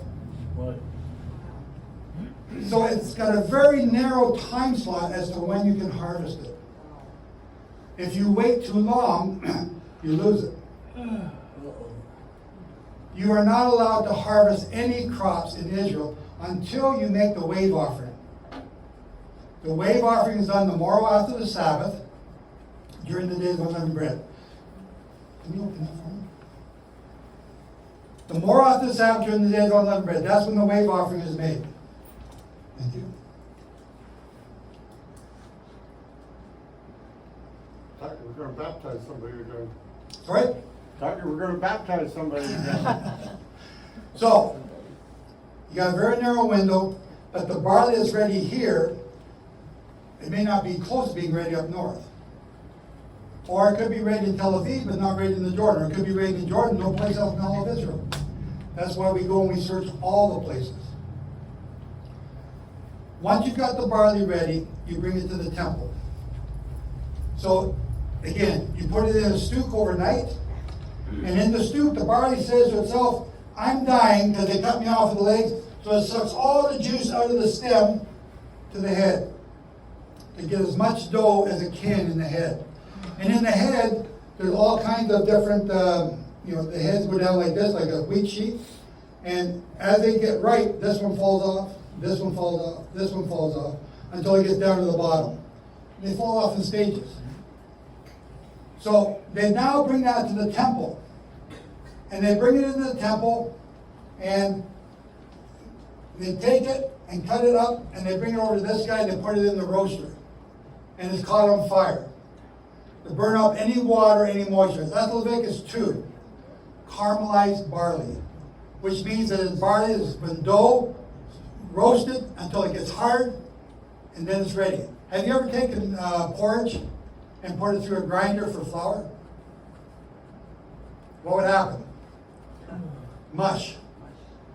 Right? Wet barley is mush if you put it through the grinder. It must be dried and hard so you can put it through the grinder and make flour.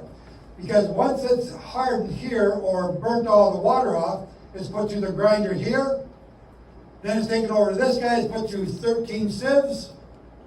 And then it's taken over to this guy, and they add oil and frankincense and salt. White 13. Pardon me? White 13. Well, because I said 13 because I thought it was 7, but I'm not sure. 7 or 13. They just sieve it. There could be a thing, I don't know. They get the flour, they get a big solid bowl of flour. Right?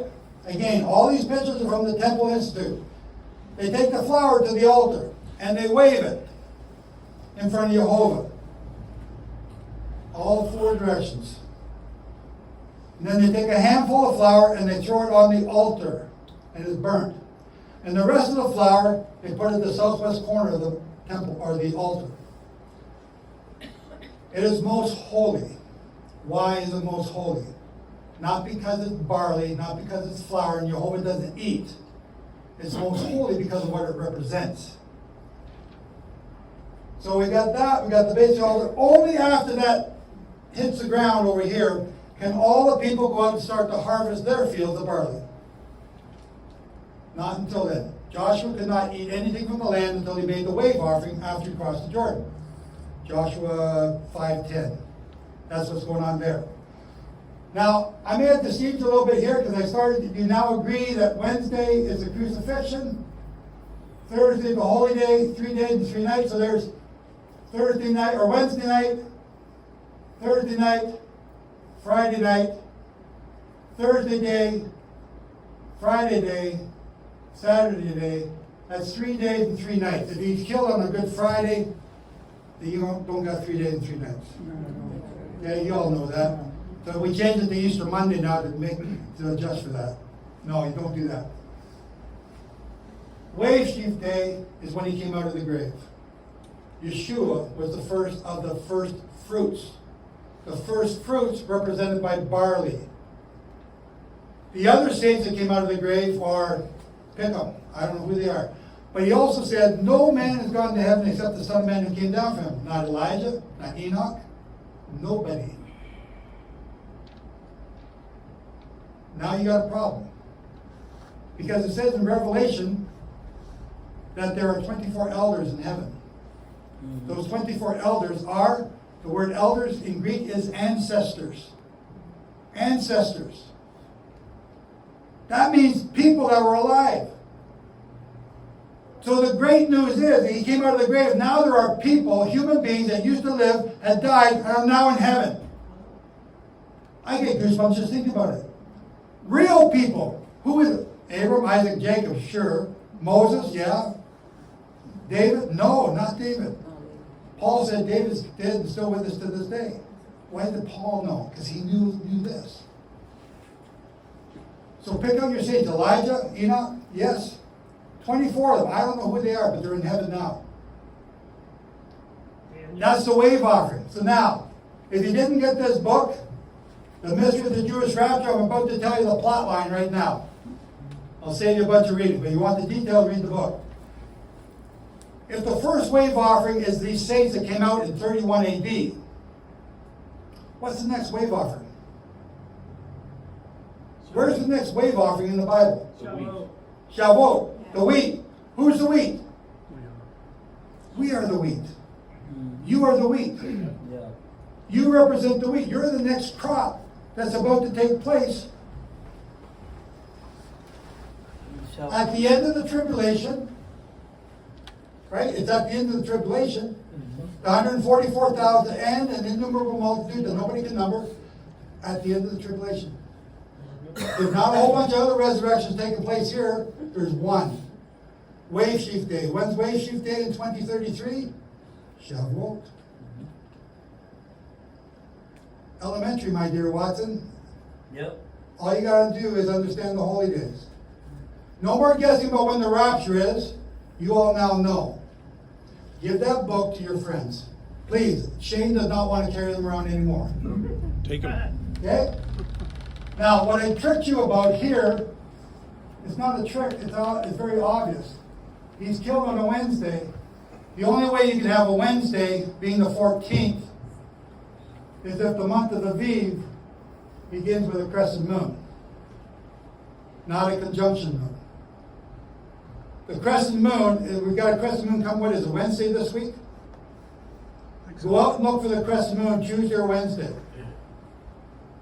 And see if you can see it. First of all, as a witness, you got to know where to look, you got to know when to look, and you got to know what to look for. And if you haven't done it, you're not a witness. You're just a guesser. So here, how do we know it's the crescent moon? Where does it say in the Bible? Revelation 12, verse 1. Revelation 12, verse 1. A woman clothed with the sun and the moon beneath her feet. So clothed with the sun. The sun is right here, radiating through the woman called Virgo. The moon beneath her feet is a crescent moon. It's a 2-day-old crescent moon, 2 days past conjunction. Revelation 12. Right there it tells you. The only way you can have Passover on a Wednesday is with a crescent moon. Here's a crescent moon that we took a picture of last year. See how faint it is? How difficult it is to see? Now, let me tell you something else. Shane, I need you again. We're almost done, folks. And I want to thank you for sticking around this long.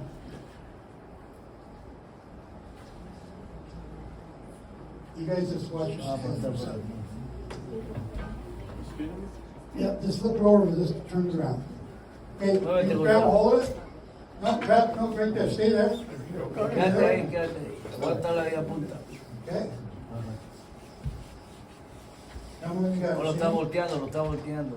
You got it? Okay. Stand it Agárralo de up. abajo, de abajo. Stand it up. Shane, oh, you're fighting me. No, let go, let go, let go, let go, let go. Let go, let go. Yeah. Suéltalo, hijo, suéltalo. There you Right, go. now, good. Wow. Es mucha evaluación. ¿Ah? Hey, hang on that. ¿Qué? Sí. Okay? Oh, muy bien. Pull your hair a little bit. Ah, that's okay. Never mind. That's okay. Okay. So if a V starts with a crescent moon, who was asking me? Somebody was asking me. Was you? Gonzalez. Gonzalez was asking me. Stay down. Gonzalo. How do you say, listen? Escucha. Shema. Shema. Oye, oye. Shema. Oye. Okay? Shema. Oye, que oiga. If a V begins with a crescent moon, which we've just shown you, what does a crescent moon start in the 7th month? Yom Kippur. Yom Teruah. Here we go. Say it again. Yom Teruah, Feast of Trumpets. The Feast of Trumpets begins the 10 days of Av. The Feast of Trumpets comes according to a crescent moon, which means what? How many of you looked for a crescent moon before? What happens when you look for it? Neil? What happens? When you look for the crescent moon? You don't always see it. You don't always see it. What does that mean? Cloudy. It could be cloudy. Too early. It could be too early. It could be too late. You've only got a small window of time before it sets too. You may have missed it. Yom Teruah is a feast that nobody knows. The reason you don't know it is because the moon is beneath her feet. And if you don't see it and the moon sets, you don't see it. You must have 2 witnesses to sight the moon. Gonzalez, comprendo? Okay. Feast of Trumpets, Yom Teruah, A trumpet. and crescent Teruah, moon. allá dice arriba, mira. Yom Teruah. The day and hour no man knows. So when Yeshua said, the question you asked me earlier, when Yeshua said, no one can know the day or the hour, no one can know the day or the hour, what was he telling you? He was telling you a Hebrew idiom. Because we're idiots. We think it means nobody can know when he's coming. It's exactly the opposite of what he was saying. He's telling you the very day he's coming back on the Feast of Trumpets. The day and hour nobody knows. That book called It's a Riddle, Not a Command. Yeah, I got it. That explains this, and I wrote it so my mom could understand it. My mom died a year ago. She never understood it. She never finished reading it. But you can. All Christianity says no one knows the day or the hour. Therefore, everything that I'm teaching you here is all baloney. Because I'm setting dates. I didn't set the dates. I just discovered the dates by doing the Jubilee Cycles. No one knows the day or the hour, telling you the very day he's coming back on. What day is that? What day is that? What day represents the Feast of Trumpets? The new moon. 2024. Uh-oh. Uh-oh. 2024 represents the Feast of Trumpets. Where is he? That's years ago. Where is he? He's in our heart. No. Where is he? Thief in the night. Okay, so it says in Matthew 24, as lightning and bolts, and he's going to come into these, everyone's going to see him. Every eye will see him. Right? Yes. Okay, so where's the thief in the night fit that? What's the thief in the night? So let's explain the thief in the night. The high priest comes in on the night. He doesn't tell you what time he's coming. He sneaks in. And he doesn't tell anybody. And if you're asleep, yeah. Are you asleep? Vic? Wave a line? What's your name, Vic? Jim. No, I'm Vic. Jim. You're Vic. You keep getting this mixed up. I know. You're both. I remember I Michael wonder talking why. about it. Okay. Yeah. But where is he? Where's the thief? Who's asleep? Checking on who's sleeping. So if we're sleeping, he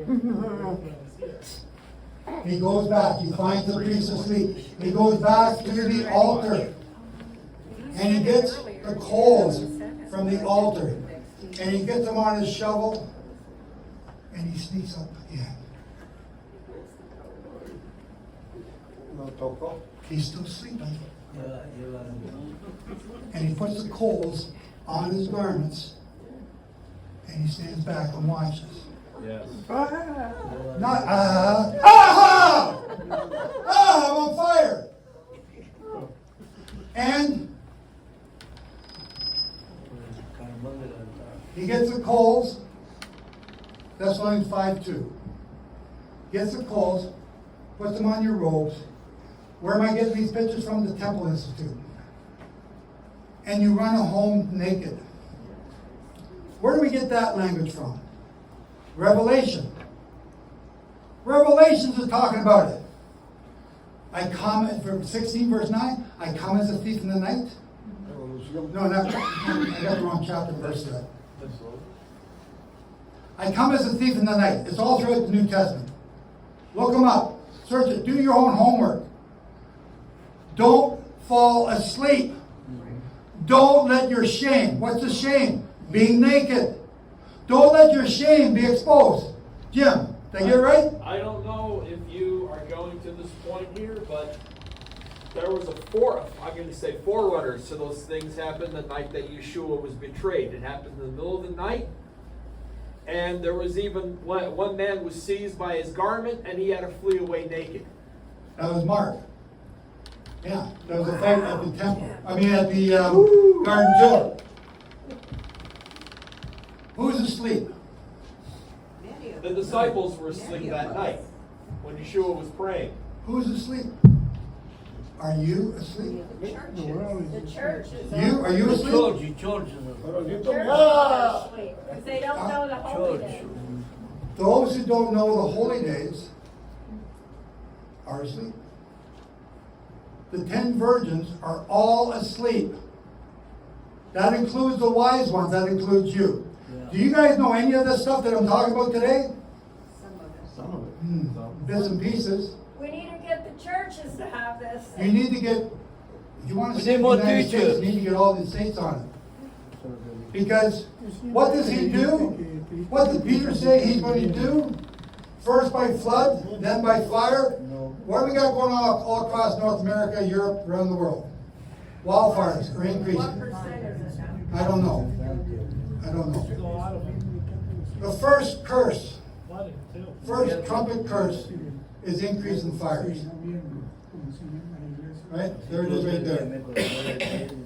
24. Second curse is a mountain falling into the sea.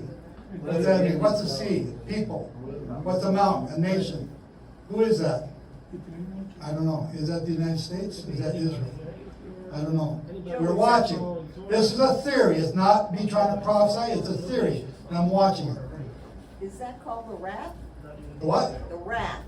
The wrath? W-R-A-T-H, because that comes after the tribulation. Wrath of God. I would say the wrath started here.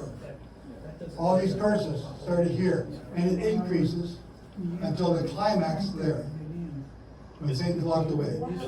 Is there a possibility that, okay, he's doing it gradually now, and then he's gonna do the whole thing over again in a very short amount of time? Yes. To really get him, so a third of the earth is gonna burn up in a day instead of over a year. Okay, I can say yes to that, but that's the Great Tribulation. Yeah, that's what I'm talking about, yeah. Right here is when we were all called, right? The sealing of the saints. If he'd done this here, we wouldn't be here. He has mercy. Why do we get an innumerable multitude out of the Great Tribulation? Because of his mercy. He's not doing this because he's the mean old God from the Old Testament. He's doing these punishments to get you to repent and return to him and obey Torah. And what do we do today? Everything but that. So this thief in the night. Okay, so this is my 8th day teaching. We don't need to cover that. But that's that. The Sota woman. Numbers 5. Do you guys know who the Sota woman is? No. So the Sota woman is you. The man who accuses you is Jehovah. He thinks you've had an affair, and you have, with Satan. We've had intercourse with Satan. We've now come out of that. We're now obeying God. And if we are not guilty, nothing happens. But what he does, and Yeshua did this in the sand for the woman, he takes, and I usually have a demonstration of about 10 different colors of liquids. I start pouring them in. Coffee, Sprite, Monster, whatever it is, green stuff, yellow stuff, red stuff, Coffee Mate, and I give it to you to have a drink. Would you drink it? No, nobody wants to drink it. Trust you? If I would trust you? No, don't trust me. Never trust me. Thanks for telling me. That's right. So now, what is this drink? It's a mixture of all the curses. All the curses of Leviticus 26. All the curses of Revelation. That's what this cup represents. And everything in it is the curses. Now, he also takes a piece of parchment and he writes on the parchment all the curses. Everything that you did. That's what Yeshua is writing in the sand. And he takes that, rubs them all out, and he rubs them out and puts the rubbings into the drink. So the drink is all mixed up now. Then what else does he do? He takes some sand from the temple floor, or some dust from the temple floor, and puts that in the cup. And he gives it to the woman. Who's the woman? He gives it to the woman to drink. You must drink this cup. You, the woman, me, all of us must drink this cup. That cup are all these curses right here. Leviticus 26, trumpets, all of them together. We must drink it. These are the 10 days of judgment, the 10 days of awe. We're going to drink that cup in its full fury. If you are guilty, it says your stomach will become extended. I got a good demonstration. They'll extend. What does that look like? Now picture me with an extended stomach. It also says your flesh on your thighs will fall off. What does that represent? It's like you're pregnant. Huh? It's like you're pregnant. Yeah? Famine. Okay. Now, are you guys old enough to remember the Biafran famine? Yeah, the gases make your belly expand. The fluids in your stomach, because you haven't ate, they bulge out your stomach. But you haven't ate, your flesh is falling off. Your thighs, what did it say for the Sota woman number 5? Your thighs will fall off. The 2 witnesses are right here. No rain for 3.5 years. No rain. What do you look like when you're starving? The Sota woman. And you'll be all, not you, but the rest of the world will be skinny. Do you see the times we're coming into? Not coming into. You see the times we're already in? So if I look at the gods of Egypt here, there's 10 gods, and I've applied one god for each year. It's just a theory. I'm just watching. The first god is Happy. Happy is the god of the Nile. That's the one they turned the river to blood. That's 2024. What's happening around the world? Have you heard of atmospheric rivers? Have you heard of flooding, flash flooding? Texas, or where's it? Texas? All over New Mexico. Everywhere. Everywhere around the world. Just happened in Pakistan. It's happening as a common thing. When I was talking about extreme weather back here, it's kind of like unique and rare. Guess what? It was HARP, it was chemtrails, it was everything but Jehovah. And I was getting ticked off. It's Jehovah. It's not HARP, it's not chemtrails, it's not man-made nothing. It's Jehovah sending these curses on you. What about the patents they have for all those things? It's Jehovah sending these curses, and they get worse, and they get worse. The patents aren't increasing. Forget the patent, it's Jehovah. Look at Jehovah. Give him credit for sending these things. And when you do, you start to see them. But do you think, he describes it, but he doesn't necessarily say, this is my opinion. Okay, you're welcome to your opinion. Yeah, he describes what's happening, but does he say he's doing it or the world is doing it? What's the scripture that says, I will send evil on you? I will pursue you with evil. So he takes credit. Jehovah is the one in charge. To take it away from him is to deny his power. It's not the enemy, it's Jehovah that got the credit. The enemy has to get his permission. And if you hate him, he'll send you strong delusions so that you'll believe the First, lie. 2 Thessalonians. Yeah. You'll believe the lie. Pestilence began here. Not pestilence, it's some pharmaceutical company in Japan or China. No. Jehovah sends these things. Jehovah sends the terrorism. You know, the embassy in Kenya and Tanzania, USS Cole, 9/11. Oh, 9/11 is an inside job. Stop. It's Jehovah that allowed that to happen. Yes. Our God is sending these curses on us because we are not obeying. We dismiss God because he's a good God. He doesn't do these things. We dismiss him and make man some, George Soros. Stop. Jehovah is the one doing this. Jehovah is the one telling you he's going to send these things. Not George Soros. Not Bill Gates. Not somebody else. He's telling you what he's doing. And we're not crediting him. And because we don't credit him, the world does not repent. Because it's not God. It's George Soros. If they understand that it's God, Jehovah, maybe they'll start to repent and say, oh my God, I never saw that before. And this place will be full of people wanting to learn about Torah and stop learning about nonsense. This man should be having another heart attack from having too many people here. Then he'll be resurrected. Yeah. Okay, so understand how close we are to the end. Understand all these things that are going on. If I'm wrong, and I could be wrong, 1 second, Jim. If I'm wrong, Hey, you got it right. if I'm wrong, then it's going to happen during this time or this time. But it must be completed by him. And there's another scripture that Jesus said, Yeshua said, except those days be cut short, no flesh be saved alive. This is those days being cut short. 2033 matches the days of Noah, the days of Lot, the 7 years of plenty and the 7 years of famine. When they say cut short, what do they mean? Well, that's a good question. I'm taking it to mean these 12 years. Jim? You're talking about George Soros and all that. Didn't the Father refer to Nebuchadnezzar as my servant? Yep. Exactly. And he even in the dream. Who gets credit? Because Nebuchadnezzar actually repented. Nebuchadnezzar is depicted as a kingdom of gold. And then what did Nebuchadnezzar say? God. Yeah, he was the closest. He was closest to God, and then the metals become inferior towards the end. The Father uses all of these for his purpose. When you understand when the holy days are,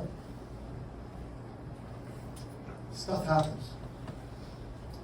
When you keep the holy days at the right time. If it doesn't matter, then go back to keeping Sunday as a Sabbath.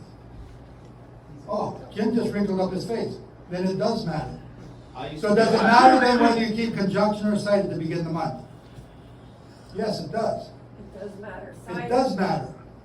What does Jehovah say about tithing? Test me, prove me wrong about tithing. Yeah. What does he say in Ezekiel? Test me, prove me about keeping the holy days. Ezekiel 20, I think it is. I gave them my Sabbaths as a sign. Moses says he gave you the manna as a test. It's all a test. Pass the test. Because we're out of time.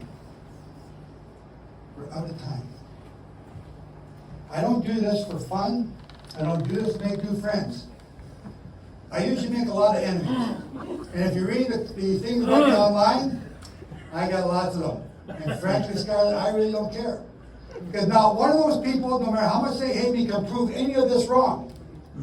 They can't prove this wrong. They can't prove the middle wrong. And they shut up when I was in Israel looking for the abomination. They can't prove that wrong. What they do is they give me, whoever said, Mark? Everly.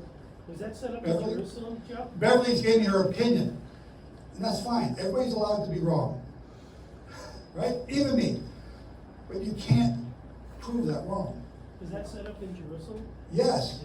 Not in Jerusalem, at the Nova Festival down in Berlin. What's the name of that part? That's Buddha. So the one religion in Israel right now that's safe for the Jews to keep is Buddhism. Buddhism never attacked the Jews. Christians do, Muslims do. Buddhists don't. So it's called Jubu, the Jubu. We mix a little bit of Judaism, Buddhism, it's okay. No, it ain't. When you mix stuff up, when you bring in your false teachings, your false calendars, your false ideas, and you don't follow Torah, you're Jubu. You're Jubuing the Torah. What did Simon Magus do? Remember Simon Magus in the book of Acts? Yeah. He's a good Christian boy. No, he wasn't. He was a sorcerer. He was what? He was a sorcerer. He's a good sorcerer boy. What's wrong with that? No, that's just the Jews. He tried to buy his way into Huh? apostleship. He tried to buy his way into That's apostleship. okay, that's fine. It's an abomination of God. Who cares about God? I'll just do what I want to do. And I'm going to bring in my sorceries and I'll pay you to get in. Give me that power you got there, Peter. We can't eat with you Why? because you're not of I want to make more money. I'll cast you out. You're out of my church. I'm going to start my own church now. You're not in it. But I'm going to do what I want to do because that's my opinion. I'm going to mix this stuff together because that sells money. Each man does what's right in his own eyes. There you go. And guess what? They're all dead. That's why he says, study to find yourself approved. Study. Study what? The word. No, study the mysticism of Babylon. Like Simon Magus did. He got to be famous. The Roman emperor even made him a god. They made a statue of him. It's in the basilica today. We call it the Peter. We kiss his foot. Zeus. That's Simon Magus. Why do we do that? Why do we allow mixture to come into our Torah? Why don't we do, oops, and read the Torah? Study the Torah. It says, keep the Sabbath on Thursday. It doesn't say that. But your opinions, your views do. Read the Torah. Okay, go back to when he's killed, right? What day was he killed? On the 14th.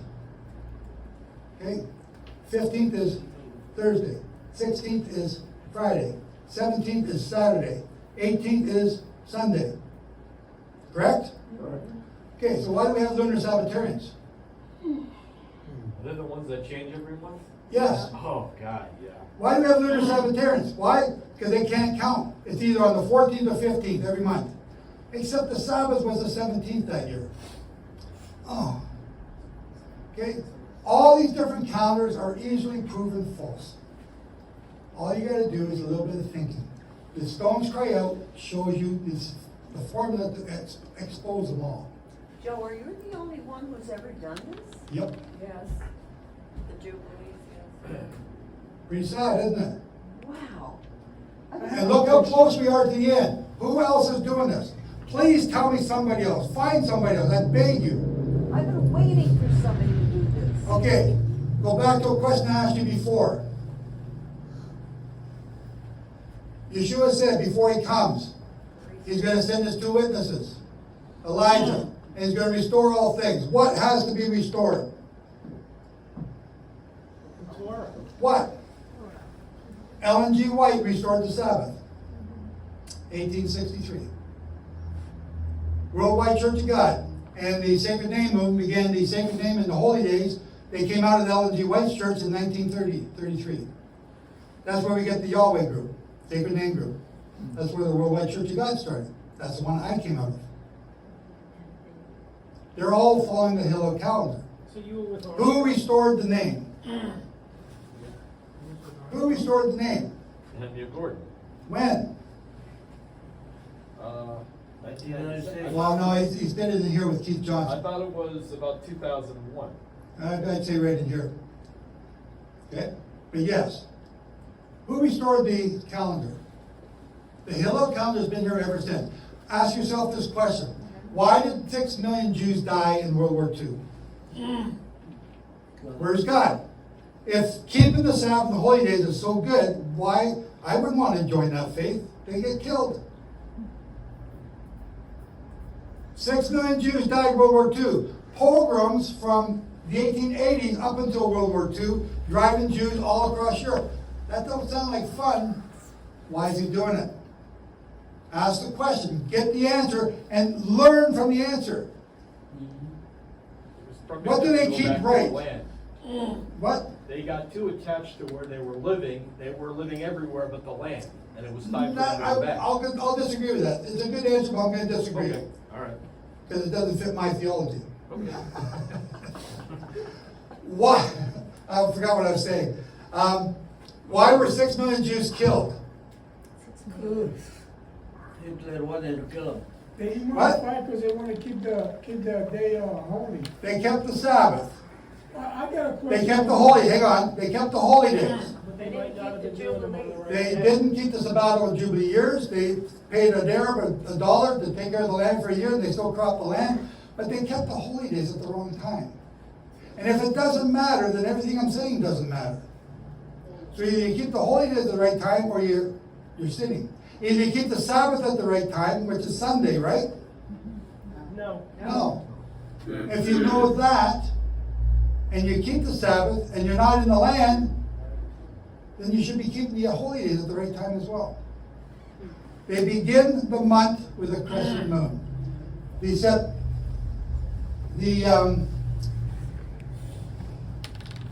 The Temple Mount Institute is where I get these pictures from. They know this thing. The barley is also from the Temple Institute. They know these things. Why don't you do them? You're in the land. Why don't you do them?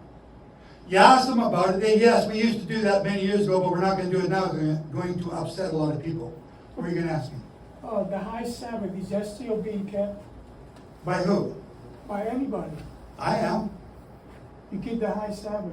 If I tell you something, I'm not trying to say this to upset you, but I just kept the Feast of Sukkot last week. And No, that's fine. I'm just curious. I didn't know. So if it's a high Sabbath, Yeah. I just kept them according to the barley being Aviv and the crescent moon. I know most of you are probably, if not all of you, are still on the Hillel calendar. Awesome. You know that. Step forward. What was the calendar that Yeshua kept? The Hillel calendar was created in 358. What was kept before that? I know you guys are debating it. Rabbi told me a little bit about it. Why are you debating it? I don't debate that. You don't debate? No, I debate, but I'm just curious because the high Sabbath is, a lot of people out there don't understand it. No, they don't. But Yeah. you do. Yeah, I understand that. So what did James say? I'm not going to be a hearer of the law only. I will show you my faith by my works. Yeah. What's that mean? Same as Moses, or same as Abraham. He's got 2 feet, and he did what Yehovah told him to do. It's faith by works. Not faith alone, not works alone. You have to move your feet, you have to obey them. May. Right. That's right. When did you do the, you said you just finished it? I just finished Shimmy after that on Monday. Well, when did you do Yom Teruah? Well, if that's Monday, 23 days before that, whatever that is. In August? Yep. We went by the How barley. could you do the fall feast? Hang on, you just lied to yourself when you said that. I just answered you a question. No, you just said the fall feast. They're not the fall feast. There are only two seasons in Judaism, or in the Torah. There's summer and there's winter. There's planting and there's harvesting. There's only two seasons. There's no fall and spring, which we have in North America. So that's an assumption that we make. It's a fall feast. Well, I don't know about that. I know. I'm hoping that I get you annoyed enough. No, I'm not annoyed. No, but I'm hoping to get you annoyed enough that you will study this to prove me wrong. Not to prove you right. No, not to prove your position right, but to prove Torah and only Torah. You wanted to know why you did it. Oh, why you did Early it? because of the barley. That's why you did it. Early. I'm sorry. Is that what you were asking? I said I tipped. Well, you even referred to them as the fall feast. I know. I slipped up too. But why would you do the fall feast in the summer? Okay, How could that be right? Yes. So I mean, the book of Jubilee states that Israel will. The book of Jubilees is not canon, so we can't use it. It's done by Moses. No, it's not done by Moses. The barley was early. That's how you. Shane and I and 4 other people went to Israel to look for the barley. Okay. And we have a video on my website right now. If you write me, I'll make sure you get the right video. So you started in the winter. No, the barley was not Aviv when we went there in February. It was very close. I had a clump that was already shattering, but not enough. So we postponed it. Is there a Sanhedrin? I don't have a Sanhedrin. I have nobody else. So I postponed it and told my people why, and I showed them the pictures. You make your own decision. We postponed it, and we kept Wave Sheaf Day on March 16th. That meant that we kept Passover on, 4 days before that, March 12th, approximately. On March 17th, Devorah goes out and looks at the barley. And she says it's all shattering, or it's a V. Devorah is one of the witnesses for the barley. On March 18th, so this is on Tuesday now, Becca Bierman goes out and says the barley is all shattering, everywhere that she sees it. Then they go up to Checkpoint Charlie and said, this is ready to be harvested right now. I can harvest all this and that, which is exactly what I said. Yoel Halevi went out on March 30th. And he looked at all the barley up and down the Jordan Valley. He said, this is all gone. There is no barley left. So all those people who are keeping Passover in April also were supposed to keep a Wave Sheaf Day. And on Wave Sheaf Day, you're supposed to wave the first fruits of the barley. And there's not a stick of barley anywhere to be waved. It was a month before. And yet those 3 witnesses did not repent and change and adjust their calendar. They maintained it because they wanted to stay close to the Hillel. It is a difficult thing. This year, the Feast of Trumpets, it was a nightmare. We have the Philippines. I got 500 people in the Philippines following this. They're keeping me, and they're writing me on Yom Teruah. Has the moon been seen yet? Has the moon been seen yet? I don't know. Nobody's seen the moon. They kept the Feast of Trumpets 8 hours before Israel did by faith. Israel comes and they report, we got 1 witness for the moon. Oh, no, just 1. So I begin to write I'm writing my letter. We've only got 1 witness. It's going to be the next day, which means the Philippines must now do the Feast of Trumpets all over again. And they loved the fact that they could do that. They have more faith than we do. And they will keep it twice if they have to. Let me finish. Then we got 2 more witnesses. Then we got 5 witnesses. Then we got 10 witnesses that all saw the moon. And I wrote them and said, you guys, it's 2 o'clock in the morning. You guys are safe. So you don't have to do it again. Right? The rest of us are just catching up. It's exactly what I said on the other side there. Nobody knows the day or the hour. And that's the thing. The conjunction moon, everyone knows. They know the Hillel calendar is next month or this coming month. It's all already lined out. You book your hotel years in advance. I can't book my hotel until I find out Passover. even my flights for Yom Teruah, I gotta be careful not to fly on the holy day. Because it changes if the moon ain't seen. So yes, I kept it last week. I kept trumpets 22 days ago. What day did Yom Kippur fall on for you? I don't know.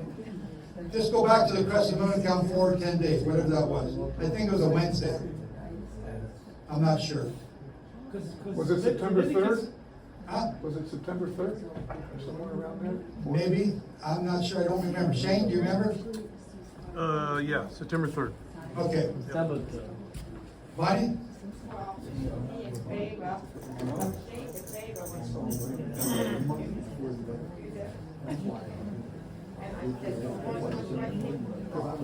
Yeah.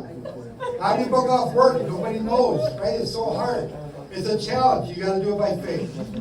So, have you got any more questions? Because I think I'm done. So very few people in the world, of billions, if there are billions, so very few people will be saved. Is it written somewhere? I didn't even know all of them. I knew a lot, I didn't know all of this. So we're reducing the number of people who are gonna enter the kingdom very, very small. 12,000 from each tribe. God died for each of us. He died. So But there's an innumerable multitude though. But then again, so now there's They're three. gonna come in He the end. loves you so much, he would have died if you were the only person in the world. There are And 3 you're- hags in Israel. What? 3 hogs. So Passover is a hog when you go up to Jerusalem for the hog, for the feast. The next one you go up for is Shavuot. The third one you go up for is the Feast of Sukkot. Those represent the 3 times the saints will be resurrected. First one was Passover, 31 AD. The next one is going to be Shavuot, 33. The last one, Sukkot, is going to take place at the end of the 7th millennium. Jehovah has a plan for all these people. He has a plan. He's not writing them off, but he has a plan. You need to know the plan by knowing the holy days and the sabbatical cycles. So it's at levels. Yes. Please, ladies and gentlemen, if you know friends that want these books, take them. Take them. Take them for churches. They are We already want the paid for. churches to get in, we want to. If you don't take them and you want them later, it's going to cost you 26 We're to 30 coming bucks back on in Amazon. December, we want some churches, the mainstream churches to go to. A couple more things. Unite, we need to unite. I'm not taking a penny from you here. What? Table. I'm not taking a penny from anybody. I don't want your money. I don't need your money. I have my own support, my own system. But Rabbi Moshe needs help. Yes. So if you If we want can to make feel, an if you feel offering, led, you want to make a donation for the books, donate it to him in the box. Yeah. Please. Joe don't take any money, and he gets his own hotel. He is a real servant of spreading this word. But Moshe left us come here to open this Let me here. ask a blessing here before we go. Yes.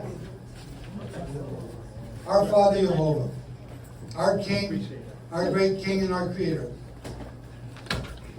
You brought me down to this corner of the world here, the corner of the United States, to show these people your Torah, your Jubilee Cycle. And it contradicts some of the things that they thought they understood and knew. That's a lot, right? Father, Shema them. Thank you so much. Open their eyes, open their ears to your Torah. To get them to go deeper into your Torah. Not Joe's Torah, not sightedmoon.com's Torah, your Torah. The first 5 books of the Bible. So that they know that. And from that they can learn all these other things. Inspire them, Father, because the holy days teach them your salvation, your plan of salvation. The 10 virgins are waking up. You're sending me to Christian churches and Messianic groups. It's the same message for both. It's spoken a little bit differently in each. But we need more help, Father. We need more men to stand up and teach your Torah. We need more people to talk to their neighbors, to talk to their friends on Facebook and not to be afraid to say stuff. We need more bravery in our brethren. And we need our brethren to love one another. Because we're coming into a time of crisis unlike anything ever seen. And we need each other. So I ask your blessing upon everyone here, Father. I pray that you be with them. Bless this synagogue. Fill it with bodies, live bodies. And have them learn your Torah. And I ask this in the name of Jehovah, our King and our Messiah, who's above already here. Amen.